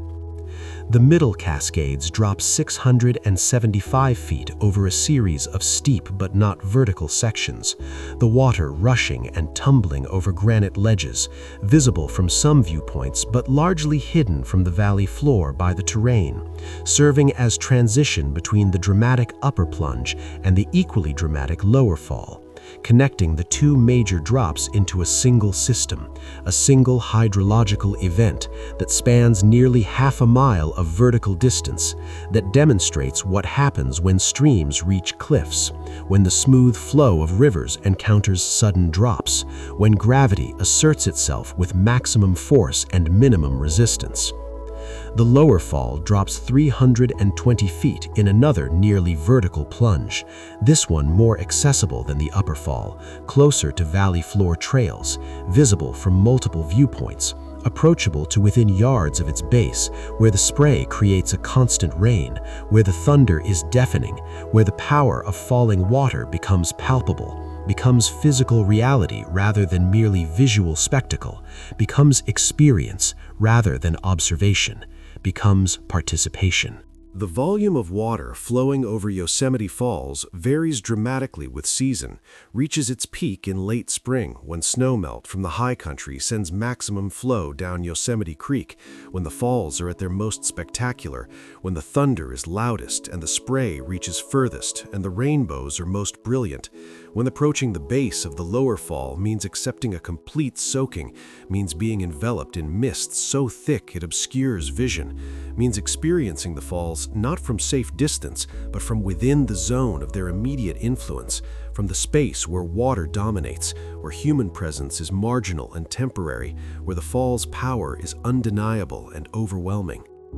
By late summer, the flow diminishes dramatically, can reduce to a trickle or cease entirely in drought years, transforms the falls from overwhelming power to delicate thread or even absence, exposes the rock faces that the spring torrents hide, creates entirely different aesthetic, different experience, different relationship between water and stone, between the permanent structure of the canyon and the temporary presence of flow, between what is always here and what comes and goes with the seasons, with the snowpack, with the rain that did or did not fall during the previous winter, with all the meteorological variables that determine how much water will be available to make this spectacular descent.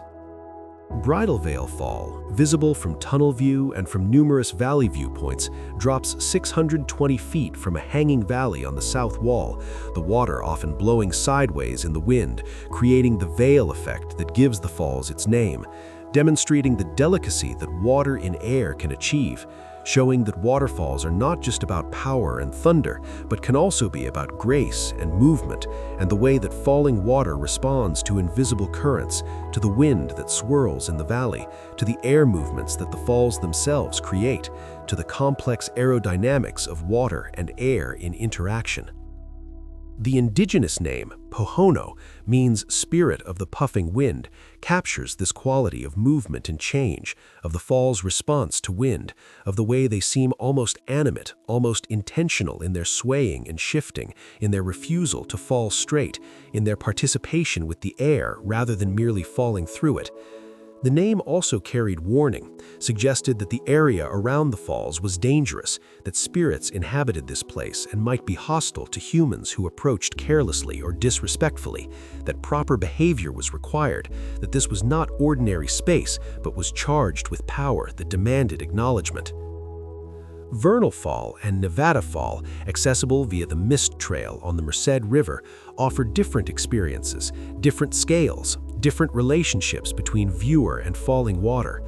Vernal Fall drops 317 feet, Nevada Fall drops 594 feet, both substantial cascades, both spectacular in their own right, both worth the steep climb required to reach them, both demonstrating that Yosemite's waterfalls are not limited to the valley proper, that the entire region is characterized by water in descent, by streams reaching cliffs and plunging over them, by the geology of hanging valleys and glacial carving that creates conditions for spectacular falling water, that made Yosemite not just a granite valley, but a valley of waterfalls, a place where water's descent is as important as stone's presence, where movement and change and seasonal variation complement the apparent permanence of the cliffs, where the hydrological and the geological interact to create beauty that neither alone could produce. The rainbows that form in the spray are essential to the waterfall's character, are not mere accessories but are fundamental to the experience, to the way light and water and air combine to create optical phenomena, to produce colors and arcs and sometimes complete circles when conditions are exactly right, when sun angle and spray density and viewer position all align, when the physics of refraction and reflection transform ordinary white spray into a spectrum, into the full range of visible light separated and displayed, into beauty that is both natural law and aesthetic miracle, both predictable physics and unexpected delight. Photographing the waterfalls presents challenges, requires dealing with extreme contrasts between bright sky and dark rock and white water, requires capturing motion in still images, or choosing whether to freeze the water with fast shutter speeds or blur it with slow exposures, requires decisions about what aspects of the falls to emphasize, what to include and exclude, how to convey in 2 dimensions what is experienced in 3, how to represent something dynamic in a medium that is static, how to create images that do justice to the reality without simply documenting it, that interpret and express as well as record, that become art as well as document. The waterfalls are temporary in the sense that they come and go with the seasons, with the availability of water, with the snowpack and the spring melt and the late summer dryness, but they are permanent in the sense that they will continue as long as the hanging valleys remain, as long as streams flow over these cliffs, as long as the geometry of the landscape directs water over these particular precipices. The position of the falls may change over geologic time as the cliffs erode and retreat, as the canyon deepens, as the entire landscape slowly transforms under the patient work of weathering and gravity and water's persistent action. But the falls themselves, as phenomena, if not as specific features at specific locations, will persist as long as this remains a glaciated valley, as long as the hanging valleys endure, as long as water falls from the sky and collects in streams and flows toward the sea, as long as gravity pulls and cliffs exist to give water the opportunity to fall spectacularly rather than merely flowing downhill. Standing at the base of a waterfall, looking up at water in descent, you are witnessing one of Earth's fundamental processes, one of the mechanisms by which high places become low places, by which mountains are worn away and valleys are deepened, by which the landscape is slowly but continuously transformed, by which today's spectacular features become tomorrow's memories and eventually disappear entirely as erosion proceeds and the topography evolves, and everything that seems permanent reveals itself to be temporary, to be just a moment in geological time, to be subject to the same laws of change that govern everything else, that spare nothing, that ensure that no feature lasts forever, that all things transform, that permanence is illusion and change is the only constant, that even waterfalls, even mountains, even granite cliffs that seem to embody eternity are actually just passing through, are just brief arrangements of matter that happen to be beautiful, that happen to inspire awe, that happen to matter to humans who are ourselves brief, who project onto these features meanings and values that the features themselves know nothing about, that simply continue their physical processes indifferent to our interpretations, our responses, our need for beauty and meaning, and something larger than ourselves to which we can attach our hopes and our reverence and our understanding that we are small and temporary, and that places like this,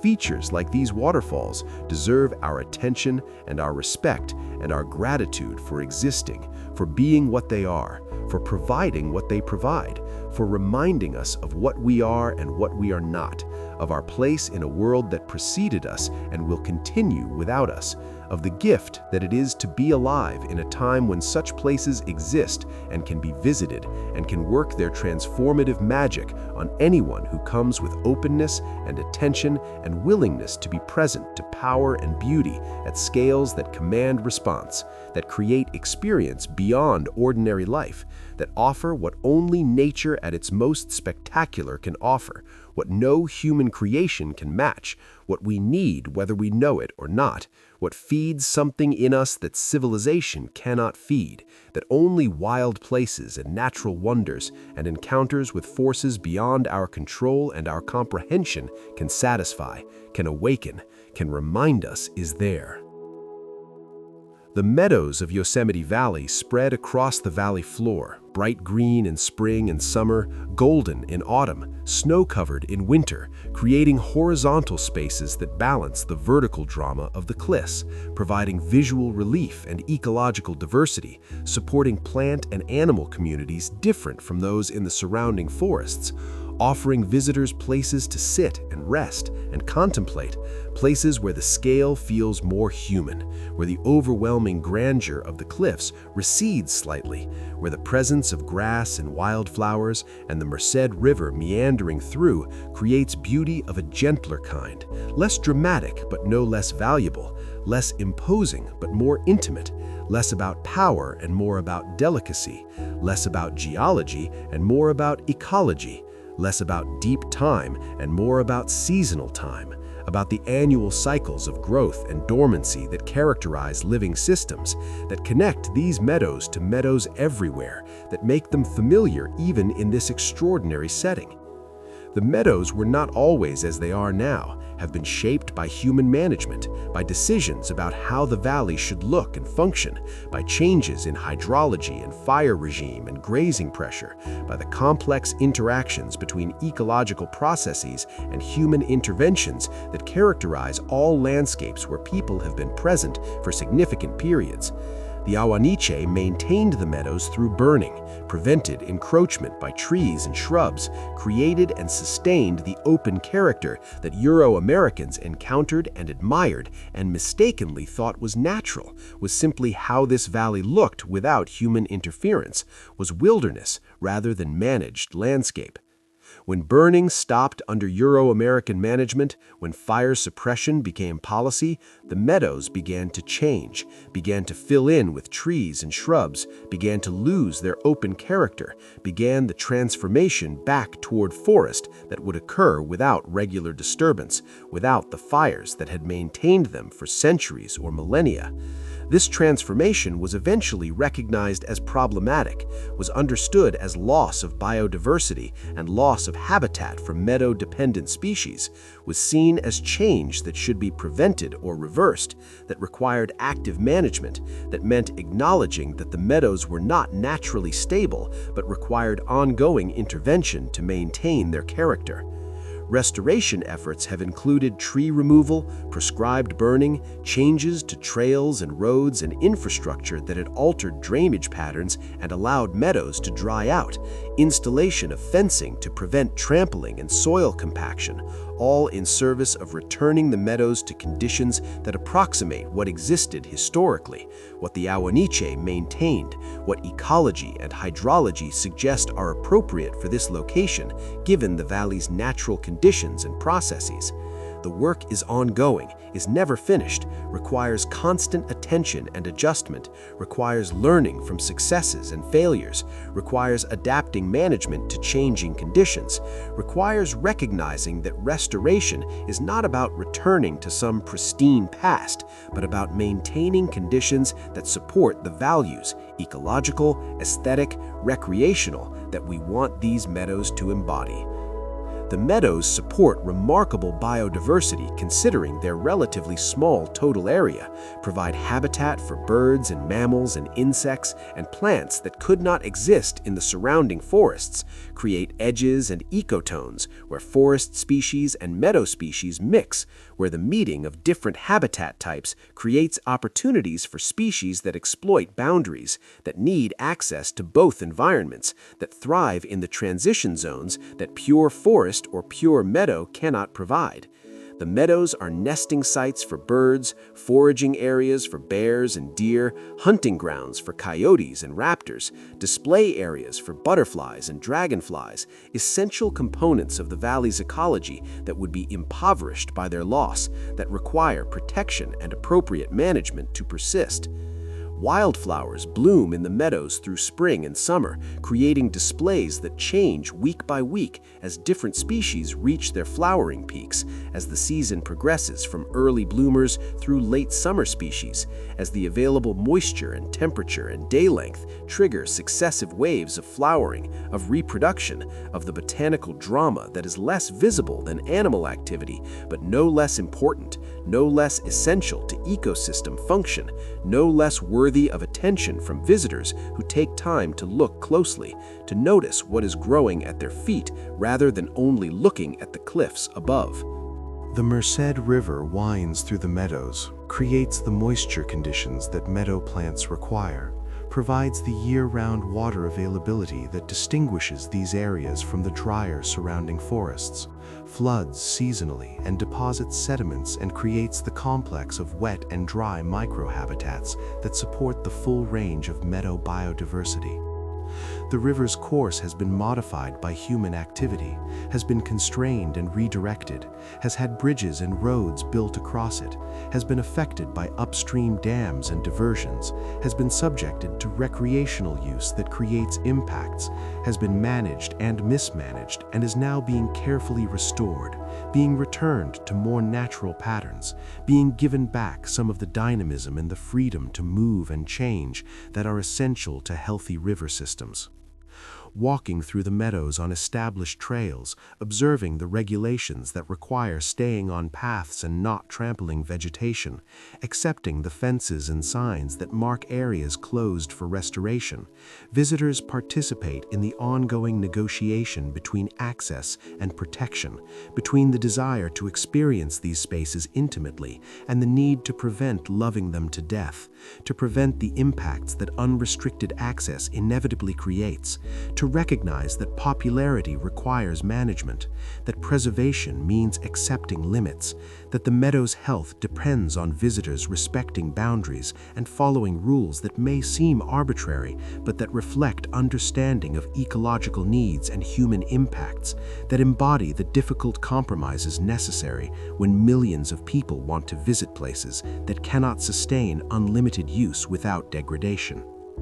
The meadows provide views of the cliffs that the forests partially obscure, create open spaces from which El Capitan and Half Dome and Yosemite Falls can be seen in their full scale, can be photographed without trees interrupting the composition, can be contemplated from positions where foreground and background combine to create the iconic Yosemite images that appear in books and calendars and advertisements, that have made this valley one of the world's most photographed landscapes, that have shaped how millions of people who will never visit Yosemite nevertheless imagine it, that have created expectations and ideals against which the actual experience will be measured, sometimes met and sometimes exceeded, and sometimes disappointed by the gap between representation and reality, between ideal and actual, between the perfection of carefully composed photographs and the messiness of real places where weather is unpredictable and crowds are present and beauty must be found amid imperfections. The meadows are quiet compared to the waterfalls, are contemplative compared to the cliffs, are gentle compared to the dramatic, offer different modes of engagement with Yosemite, different ways of being in this landscape, different speeds and intensities, different opportunities for different kinds of experience, for different relationships with place, for different understandings of what natural beauty means, of how humans can relate to wilderness, of what we seek when we come to places like this, of what we find when we allow ourselves to slow down, to sit, to observe without agenda, to let the meadows teach what meadows teach, to learn what we can only learn through patient attention to small things, to quiet phenomena, to processes that operate at scales that demand humility and patience and willingness to meet nature on nature's terms, rather than expecting nature to accommodate itself to our needs for drama and spectacle and experiences that can be captured in quick photographs and checked off lists and converted into social media content that proves we were here, that documents our presence, but perhaps not our real engagement, our real participation in place, rather than our mere passage through it.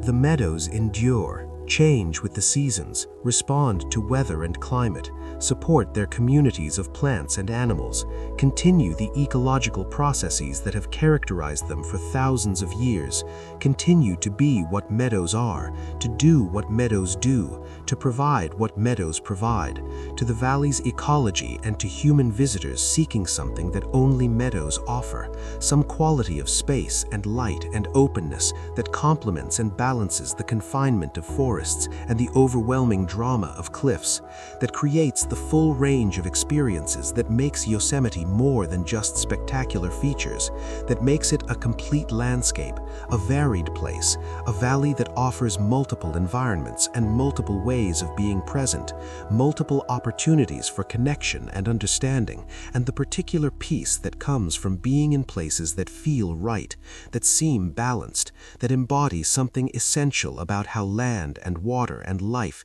can arrange themselves when given appropriate conditions and sufficient time, when allowed to be what they are without too much interference, when respected rather than exploited, when protected rather than consumed, when valued for what they are rather than for what they might provide, when understood as ends rather than means, as places rather than resources, as presences rather than properties. The Merced River begins in the high country, rising from snowmelt and springs at elevations above 10,000 feet, gathering tributaries as it descends, growing in volume and power, carving its path through granite and through history, carrying water from the Sierra crest toward the Central Valley and eventually to the sea. The river's journey through Yosemite, from its headwaters to its exit from the park's western boundary, is both geological force and recreational resource, both sculptor of landscape and playground for humans, both wild system and managed commodity, embodying the tensions that characterize all natural features in national parks, that must somehow be both protected in their natural state and made available for human use and enjoyment. The Upper Merced, in the backcountry above the valley, is a high mountain river, cold and clear, rushing over granite and through meadows, supporting trout and aquatic insects, creating habitat that is pristine in ways that lower sections can never be, that represents what rivers are before human influence accumulates, before dams and diversions and pollution alter their character. This upper river is what the entire Merced would be if human presence could be removed, if the downstream impacts could be erased, if the river could simply follow its natural course and behavior without the constraints that management and use and infrastructure impose. The river enters Yosemite Valley after tumbling over Nevada and Vernal Falls, those spectacular cascades that mark the transition from steep mountain stream to broader valley river, that demonstrate in dramatic fashion the power of falling water, the force that has carved these canyons and continues to shape them, that makes the Merced not just water flowing in a channel, but geological agent, active force, ongoing process that is literally creating and transforming the landscape through which it flows. The energy of these falls, the power of water in descent is enormous, represents the conversion of gravitational potential energy into kinetic energy, and then into heat and sound and the work of erosion, represents physical laws made visible, made audible, made tangible in ways that abstraction and mathematics cannot convey. In the valley, the Merced becomes gentler, spreads across the flat floor, meanders through meadows, creates pools and riffles that support different ecological communities, that provide different recreational opportunities, that show different aspects of what rivers can be, how they can behave when gradients flatten and valleys widen, and the urgent descent from mountains gives way to the more patient journey across lowlands toward eventual discharge into larger water bodies. This is the river that visitors see most often, that appears in countless photographs, that provides the foreground for images of El Capitan and Half Dome, that reflects cliffs and trees and sky, that becomes mirror as well as flow, that doubles the landscape, that creates symmetry where only stone and air would otherwise exist. The river supports fishing, though on a catch-and-release basis now, recognizing that fish populations cannot sustain unlimited harvest, that protection requires restricting what can be taken even while allowing the activity to continue, that compromise is necessary when competing values and uses must coexist. The trout are wild, are native, or have become naturalized over decades of presence, are part of the river's ecology, even if they arrived through human agency, even if their presence reflects introductions rather than evolutionary history in this particular watershed. They occupy their niche, prey on insects and smaller fish, are preyed upon by bears and birds, participate in the food webs that connect all the valley's organisms, that make the river not just water but habitat, not just flow but community, not just abiotic process but biological reality.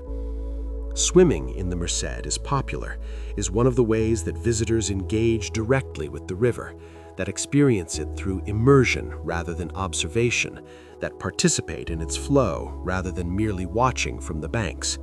But the river is dangerous, is cold even in summer, can have currents that are stronger than they appear, has claimed lives when swimmers went in unprepared or underestimated the risks, when judgment failed or conditions proved more challenging than expected. The Park Service posts warnings, restricts access to certain areas, tries to balance allowing people to swim with preventing drownings, tries to educate without being paternalistic, tries to respect visitor autonomy while also protecting them from their own poor decisions, tries to manage the inherent tension between freedom and safety that characterizes all recreation in natural settings where hazards are real and cannot be entirely eliminated. Flooding is part of the Merced's character, is what rivers do when runoff exceeds channel capacity, when snowmelt or rainfall sends more water down the valley than the banks can contain, when the river spreads across the floodplain, reclaiming temporarily the full width of the valley floor, inundating meadows and forests, and sometimes roads and facilities, demonstrating that human infrastructure is temporary imposition on spaces that the river considers its own, that flood is not disaster but natural process, not aberration but normal behavior for rivers that drain mountain watersheds where precipitation is seasonal and concentrated, where annual variation in flow is enormous, where the channel that contains summer flows cannot possibly contain the peak flows that occur in wet years during maximum snowmelt. The 1997 flood, one of the largest in recorded history, caused extensive damage to park infrastructure, destroyed campgrounds and bridges, forced evacuations, closed the valley for months, provided dramatic demonstration that even protected landscapes are dynamic, are subject to forces that humans cannot control, that periodically assert themselves regardless of human presence or planning or infrastructure. The flood also provided opportunity for restoration, for rethinking how facilities should be located and designed, for removing some infrastructure from the floodplain, for accepting that certain areas should not be developed regardless of how convenient such development might be, for recognizing that coexistence with rivers means accepting their behavior rather than trying to completely control it.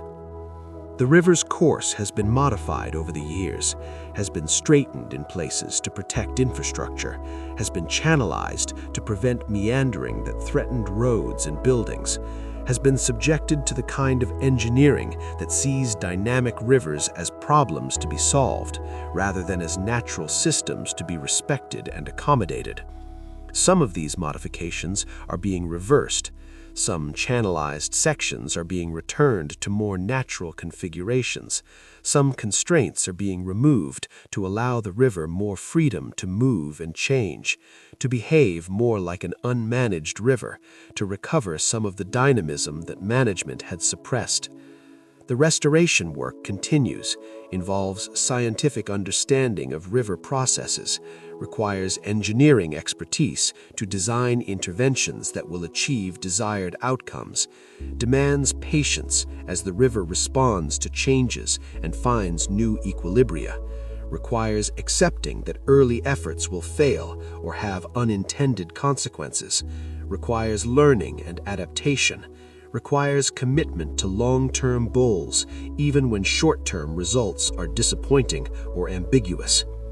The work is expensive, is complicated by the need to maintain access and protect existing facilities while allowing the river to behave more naturally, is constrained by the reality that this is not wilderness, but is a heavily visited landscape where human presence and natural processes must somehow coexist, where neither can be eliminated in favor of the other, where management means finding balance rather than choosing sides.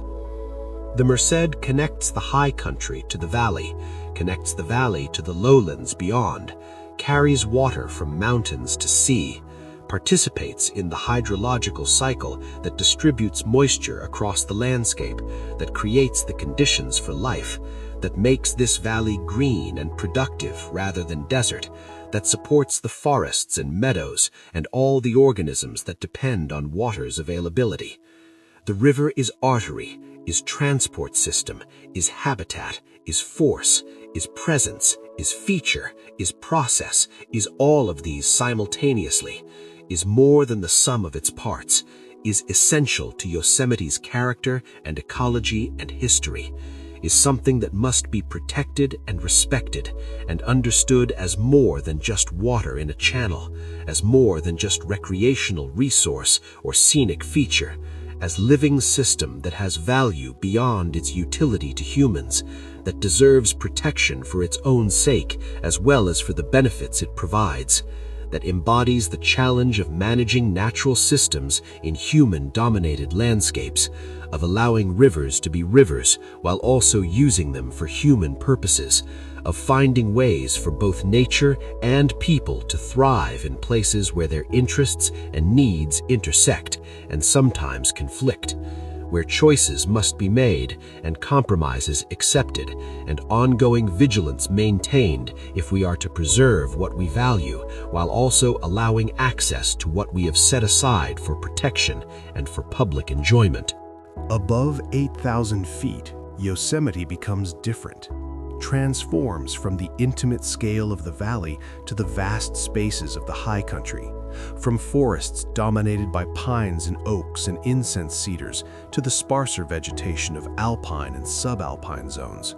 from the familiar to the austere, from the welcoming to the challenging, from the place where most visitors concentrate to the wilderness that remains relatively empty even during peak season, that requires effort to reach, that demands preparation and respect, that offers solitude and challenge and the particular beauty of high places, of landscapes where trees thin and then disappear, where granite dominates, where sky seems closer and wind more constant, where the air is thin and the light harsh and the scale enormous, where human presence feels temporary and marginal, where wilderness becomes real in ways that the valley, despite its grandeur, cannot quite achieve because of its accessibility, its infrastructure, its crowds.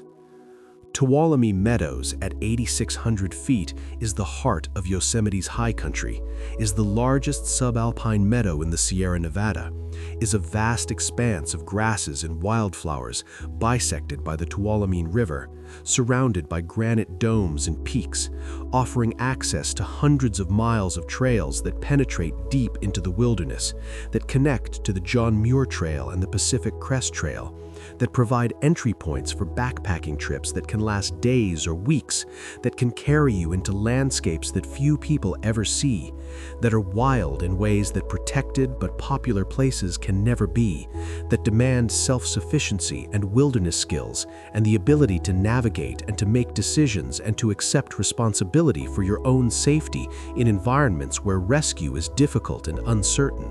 where mistakes can have serious consequences, where the wilderness is real rather than merely designated space that bears the name without embodying the reality. The meadows themselves are remarkable, are green in a landscape that is predominantly gray and brown, are soft in a landscape of hard edges and bare rock, are horizontal in a landscape of verticality, are gentle in a landscape of severity. They support communities of plants and animals adapted to short growing seasons and harsh conditions, adapted to winter snow that can exceed 20 feet in depth, adapted to temperatures that can drop below zero even in summer, adapted to the reality that survival here requires specific adaptations, specific strategies, specific tolerance for conditions that would kill most organisms, that make high-altitude existence possible for some but impossible for most, that create a filter that determines which species can persist and which cannot, that makes the high country less diverse but more specialized, less abundant but more precisely adapted, less familiar but more purely wild.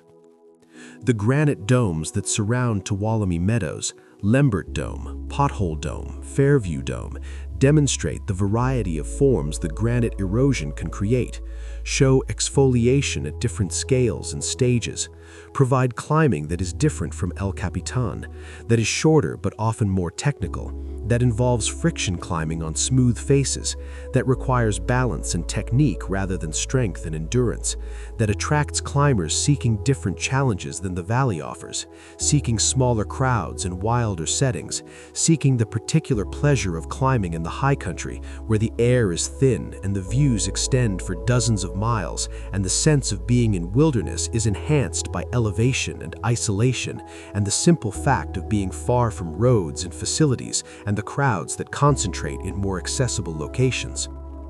The high country's accessibility is limited, is constrained by snow that closes Tioga Road, the only vehicle route through the high country, from first significant snowfall in autumn until sometime in late spring or early summer, depending on snowpack and plowing schedules and park management priorities. This closure creates a long season when the high country is accessible only on foot or skis, when winter wilderness conditions prevail, when visitation drops to near zero, when the meadows and domes and forests return to something approaching their pre-human state, when the sounds are only wind and water and animals, when silence dominates, when the landscape can be what it is without human presence, without human interpretation, without human needs and desires shaping how it is used and experienced and understood. Summer in the high country is brief, is measured in weeks rather than months, is the window when wildflowers bloom and mosquitoes hatch and the snow finally melts from north-facing slopes and the trails become passable and backpackers flood into the wilderness and the meadows are green and the streams are full and the entire landscape is engaged in the urgent work of growth and reproduction, of making the most of the short season when conditions permit, when life can flourish rather than merely endure, when the harshness of the environment relents enough to allow not just survival, but abundance, but the kind of productivity that makes the work of winter survival worthwhile, that makes the adaptations necessary for high-altitude existence pay off in successful reproduction and continuation of populations. The trails that radiate from Tuolumne Meadows and other high country trailheads lead into designated wilderness, into areas where mechanized travel is prohibited, where group sizes are limited for overnight camping, where regulations attempt to protect the resource while allowing access, to prevent the degradation that unlimited use would cause, while maintaining the opportunity for wilderness experience, while balancing the competing values of preservation and access that national parks embody, that create constant tension, that require ongoing negotiation and compromise and adjustment as conditions change and pressures increase and our understanding of impacts and appropriate management evolves.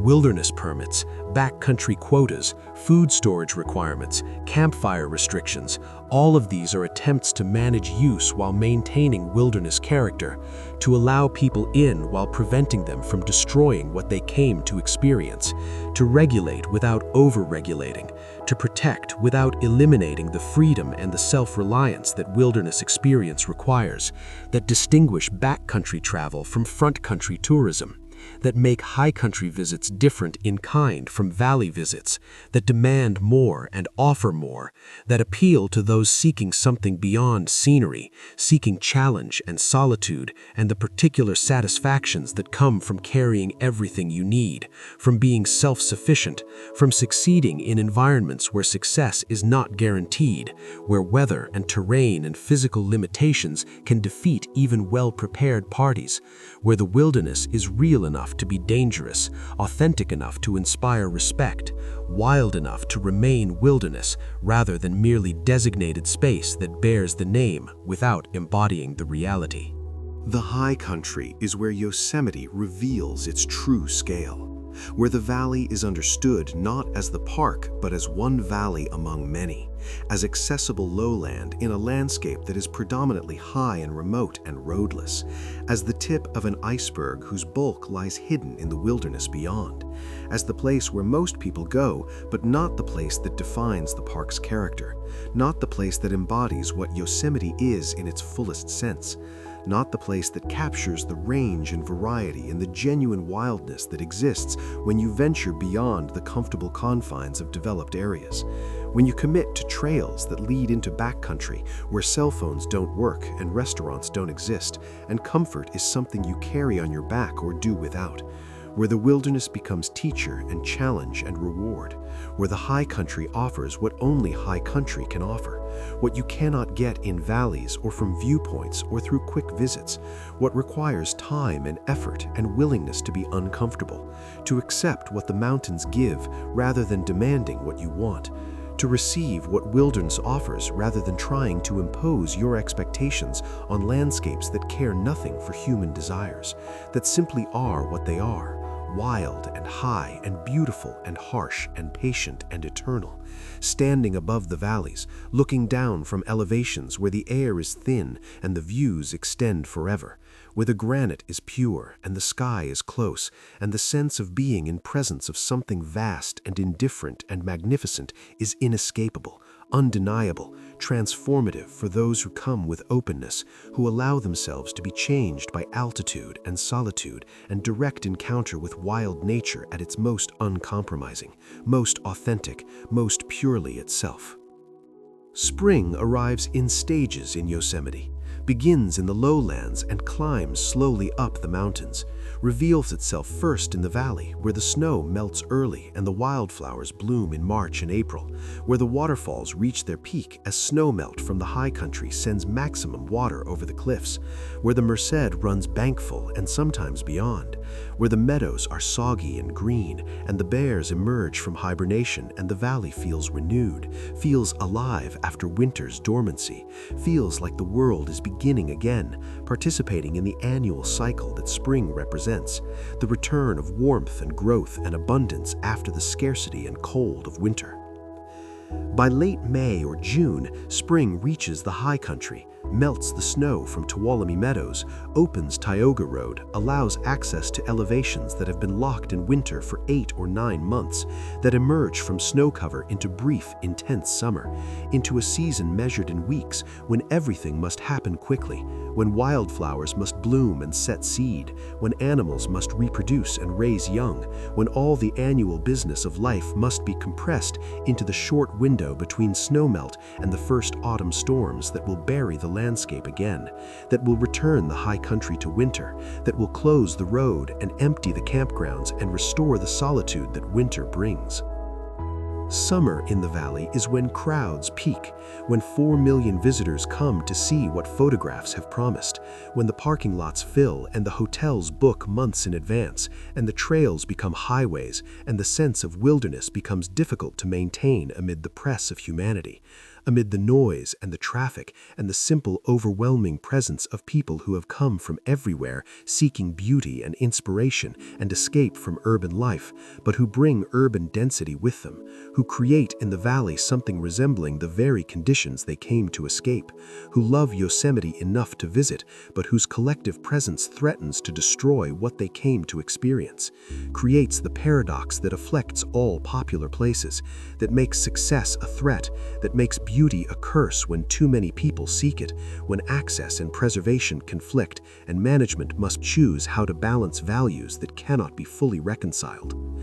But summer also means long days, means warmth that makes the high country accessible, means wildflower blooms in the meadows, means swimming in the Merced, means climbing under reliable conditions, means backpacking without the fear of sudden storms or early snow, means all the activities that make summer prime season, that justify the crowds even while creating problems, that demonstrate why people come, what they seek, what Yosemite offers that their ordinary lives do not provide, what draws them from cities and suburbs and plains to these mountains, to this valley, to this particular intersection of granite and water and forest and meadow that seems to offer something essential, something that photographs can hint at but cannot fully convey, something that must be experienced directly, that justifies the distance traveled and the crowds endured and the expense accepted and the disappointment when reality does not quite match expectation, when the valley is crowded or the weather is poor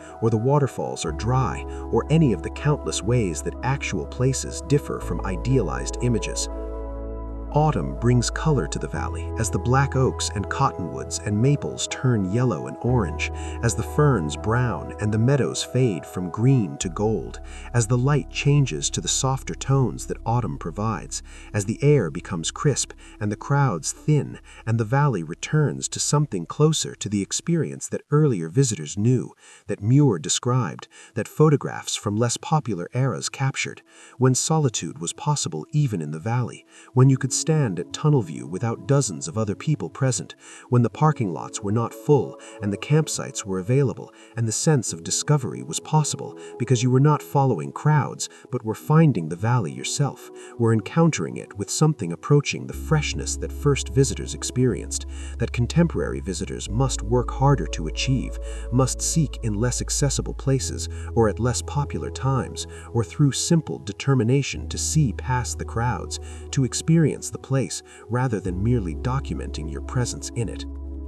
Winter transforms Yosemite, empties it of most visitors, creates conditions where solitude is possible even in the valley, where the cliffs are dusted with snow and the waterfalls freeze into ice and the river runs clear and cold and the silence is profound, is broken only by natural sounds, by wind and water and the occasional boom of ice falling from cliffs, by sounds that are not human, that come from the landscape itself, that remind you that this place exists independent of human presence, that winter is when Yosemite is most itself, is least modified by human activity, is most purely natural, most completely wild, despite the infrastructure and the few remaining visitors who brave cold and snow to see what summer miss, to experience the valley in its most austere season, its most challenging conditions, its most beautiful transformation. The 4 seasons create 4 Yosemites. Create a place that is different depending on when you visit, that rewards multiple trips at different times, that cannot be fully known from a single visit, that reveals itself gradually, season by season, year by year to those who return, who commit to relationship with place, who understand that knowing Yosemite means knowing its variations, its transformations, its full range of moods and appearances, its complete cycle from spring's renewal through summer's abundance, through autumn's decline, through winter's severity, and back to spring again, completing the annual cycle that has occurred for as long as this valley has existed, that will continue for as long as seasons change and water flows and granite stands, that is fundamental to what this place is, that creates the richness and complexity that single-season visitors miss, that only repeated visits can reveal, that only commitment and attention and patience can fully appreciate, that only those who love this place enough to see it in all its seasons, in all its conditions, in all its moods, can truly claim to know, can truly say they understand what Yosemite is, what it offers, what it means, what it asks of those who come seeking whatever it is that mountains provide, whatever it is that wilderness offers, whatever it is that brings people from around the world to stand in this valley and look up at these cliffs and feel whatever it is they feel when confronted with natural grandeur at this scale, with beauty this intense, with power this obvious, with presence this commanding, with place this extraordinary. The black bear emerges from winter den in April or May, hungry and lean, having survived months without eating, having lost perhaps a quarter of its body weight, having sustained itself on stored fat while its metabolism slowed and its body recycled waste products and its heart rate dropped and its temperature fell slightly, enough to conserve energy without entering the true hibernation that small mammals experience, maintaining enough awareness to wake if disturbed, to respond if threatened, to protect cubs if they were born during the den period, as they often are, arriving in January or February, tiny and helpless, nursing while their mother dozes, growing rapidly on milk that is rich in fat and protein, ready to emerge in spring as miniature versions of their mother, playful and curious, and beginning to learn what bears must know to survive in Yosemite. Yosemite's black bear population numbers 300 to 500 individuals, a healthy population given the available habitat, a success story considering that bears were once rare here, were shot as dangerous pests, were eliminated from many areas where they had historically existed, only recovering when attitudes changed, when protection replaced persecution, when understanding of bears as essential components of forest ecosystems replaced fear and hostility, when we learned that coexistence is possible if humans behave appropriately, if we store food properly and use bear-proof containers and lockers, never leave food in cars or tents, understand that even small amounts of improperly stored food can attract bears, can teach them to associate humans with food, can create problem bears that must be relocated or, in extreme cases, euthanized, not because the bear is evil or dangerous, but because it has learned behavior that makes further conflict inevitable, that makes it unsafe to remain near human use areas, that represents failure not of the bear, but of the humans who created the conditions that taught inappropriate behavior. The Park Service has invested enormous effort in bear-proof infrastructure, in education programs, in enforcement of food storage regulations, in developing technologies and strategies that reduce bear-human conflicts, that allow both to coexist in the same landscapes, that protect both bears and people. Bear-proof dumpsters and food lockers are standard throughout developed areas, eliminating the easy food sources that once drew bears to campgrounds and parking lots. Rangers patrol, educate visitors, issue citations for violations, hazing bears away from human areas using non-lethal methods, noisemakers and rubber bullets and dogs, teaching bears that human areas are not safe places, that food here comes with negative consequences, that wild food sources are preferable to anything humans might provide. The education is ongoing, must be repeated for every new crop of visitors, must overcome the assumption that bears are dangerous predators to be feared, must communicate that black bears are generally shy and avoid humans, that attacks are extremely rare, that the risk is primarily to property and food rather than personal safety, that appropriate behavior dramatically reduces even these limited risks, that coexistence is possible and preferable to the alternatives, that bears are valuable components of the ecosystem that deserve protection and respect. But bears are also intelligent and adaptable, learn quickly, remember successful food sources, can become persistent and creative in obtaining human food once they have experienced its easy availability and high caloric value compared to the work required to obtain wild foods. A bear that succeeds once in getting food from a car or campsite will return, will teach the behavior to cubs, will create a pattern that is difficult to break, that may eventually require relocation or removal, that represents tragedy not just for the individual bear, but for the broader effort to maintain healthy bear populations in the park, to demonstrate that protection works, that coexistence is possible, that we can share these landscapes with large predators without conflict, without creating situations where either humans or bears must be removed to ensure safety. Watching a bear in Yosemite, Seeing it forage in a meadow or move through the forest or climb a tree is to witness something remarkable, to see a creature that embodies wildness, that represents the authentic wilderness that Yosemite is supposed to protect, that demonstrates that this park is not just scenic beauty, but is also functioning ecosystem that supports the full range of native species, that provides habitat for creatures that once ranged widely across North America, but that now survive primarily in protected areas, in parks and wilderness areas where hunting is prohibited and habitat is preserved, and the conditions for persistence are maintained despite all the pressures that modern human presence creates. The bears are reminders that Yosemite is not garden, not scenic backdrop, not theme park with mountains, but is wild place, is home to creatures that can be dangerous if approached improperly, that demand respect and appropriate distance, that will defend themselves and their young if threatened, that embody the reality that wilderness includes risk, that nature is not tamed or safe or entirely predictable, that authentic experience of wild places requires accepting these realities, accepting that we are not in control, that we must adapt to the landscape rather than expecting the landscape to adapt to us, that must modify our behavior rather than demanding that wild animals modify theirs, that must recognize we are guests in their territory rather than owners who can dictate terms. Fire shaped Yosemite long before humans arrived, was a natural force, an ecological process, created by lightning strikes in dry seasons, spreading through forests and meadows, consuming accumulated fuel, releasing nutrients, opening space, creating conditions for new growth, maintaining the open forest structure that indigenous peoples found and maintained, that Euro-Americans mistakenly thought was natural when it was actually the product of fire, both natural and human set, that had been operating for thousands of years, creating the landscape that would later be protected, that would be called wilderness despite being partly anthropogenic, despite reflecting human influence, despite being as much cultural as natural, as much managed as wild.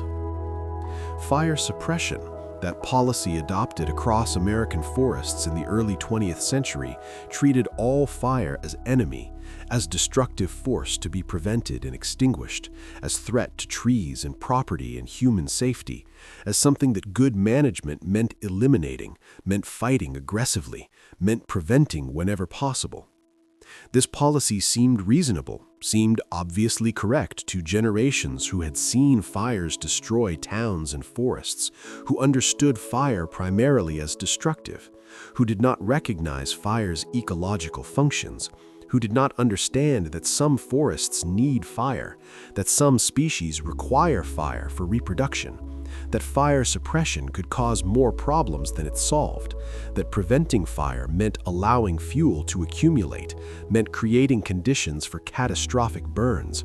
meant transforming forests in ways that threatened the very values that protection was meant to preserve.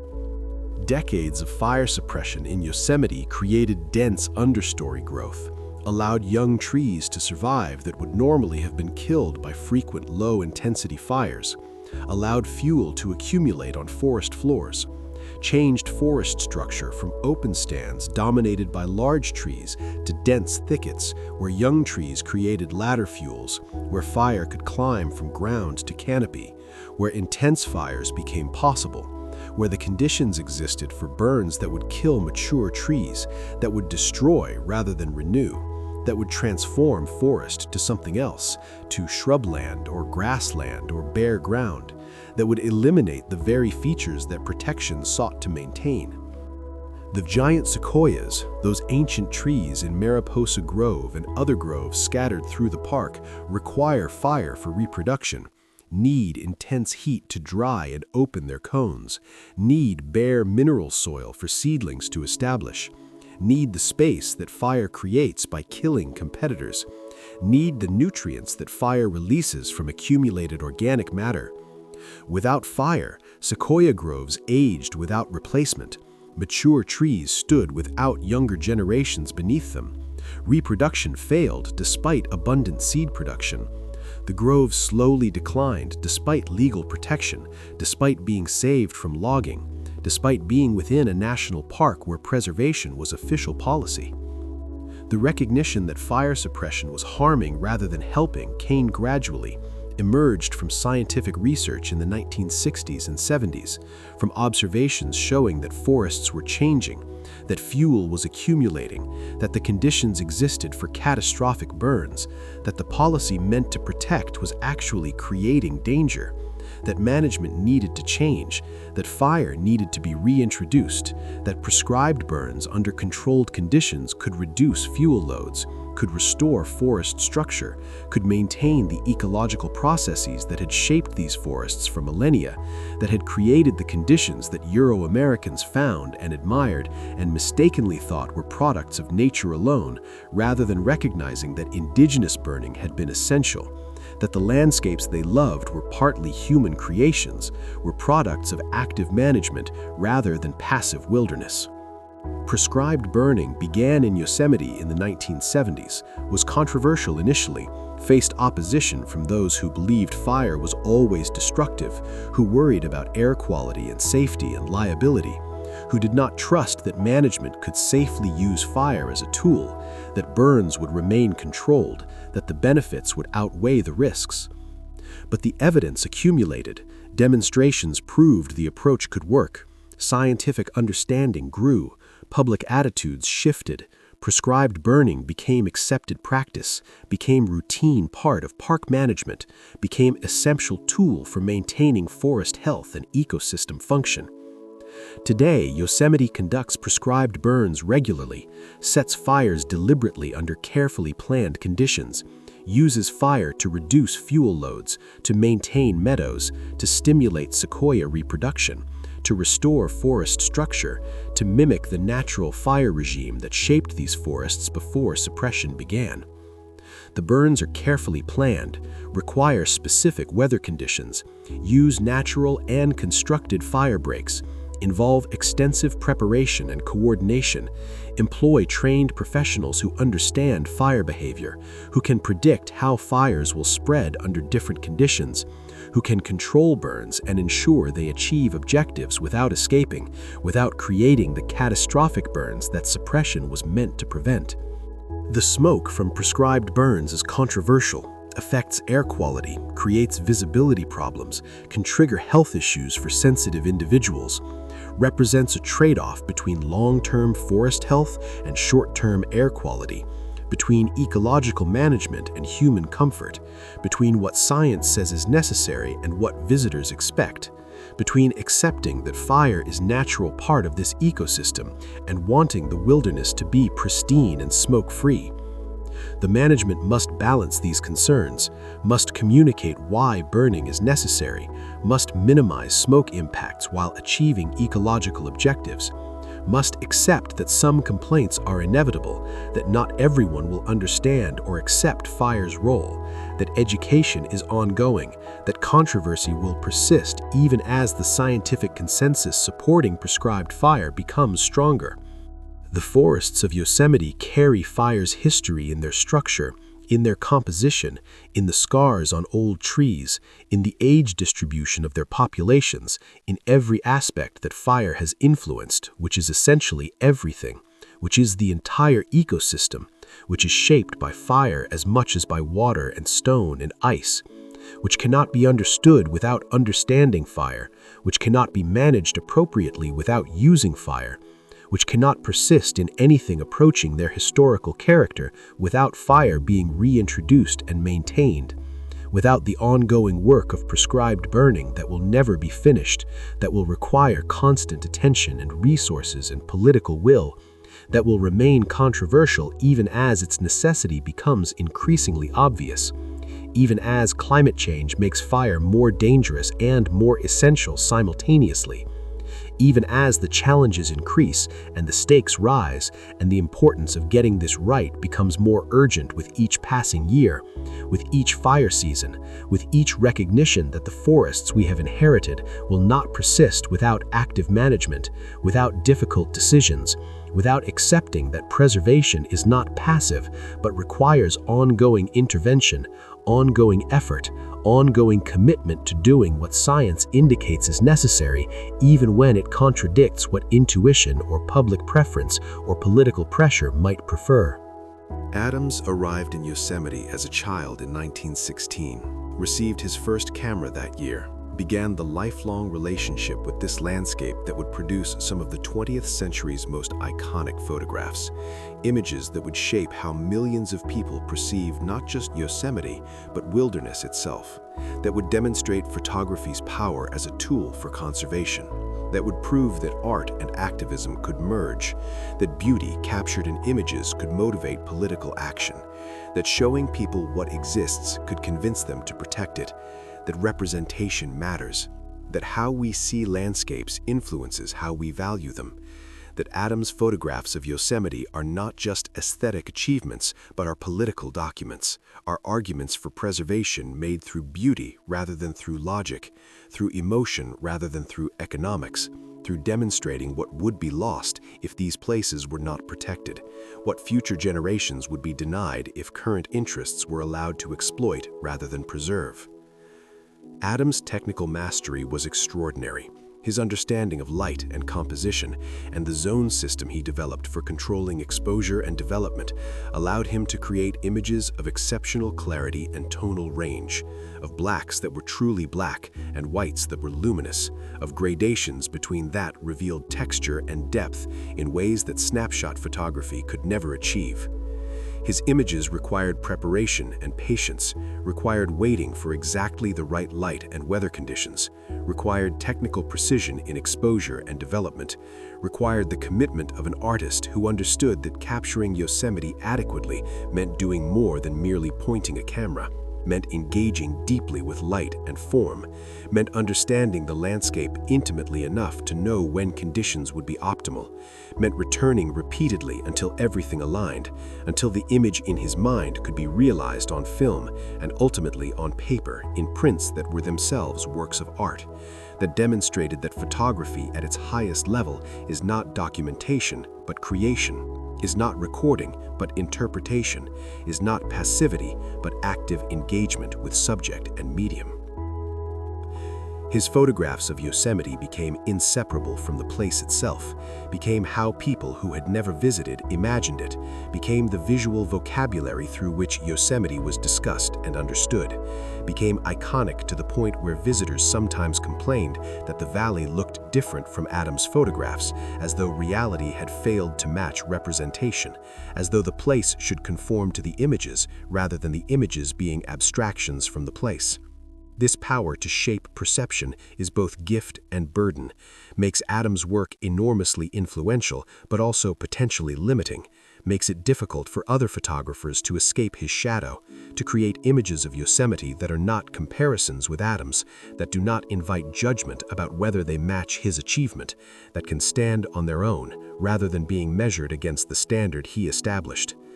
But Adams wanted his photographs to have impact beyond the aesthetic, wanted them to serve conservation, to help protect not just Yosemite, but wild places generally, to demonstrate through beauty why these landscapes mattered, why they deserved protection, why future generations would thank us for preserving what we might be tempted to exploit.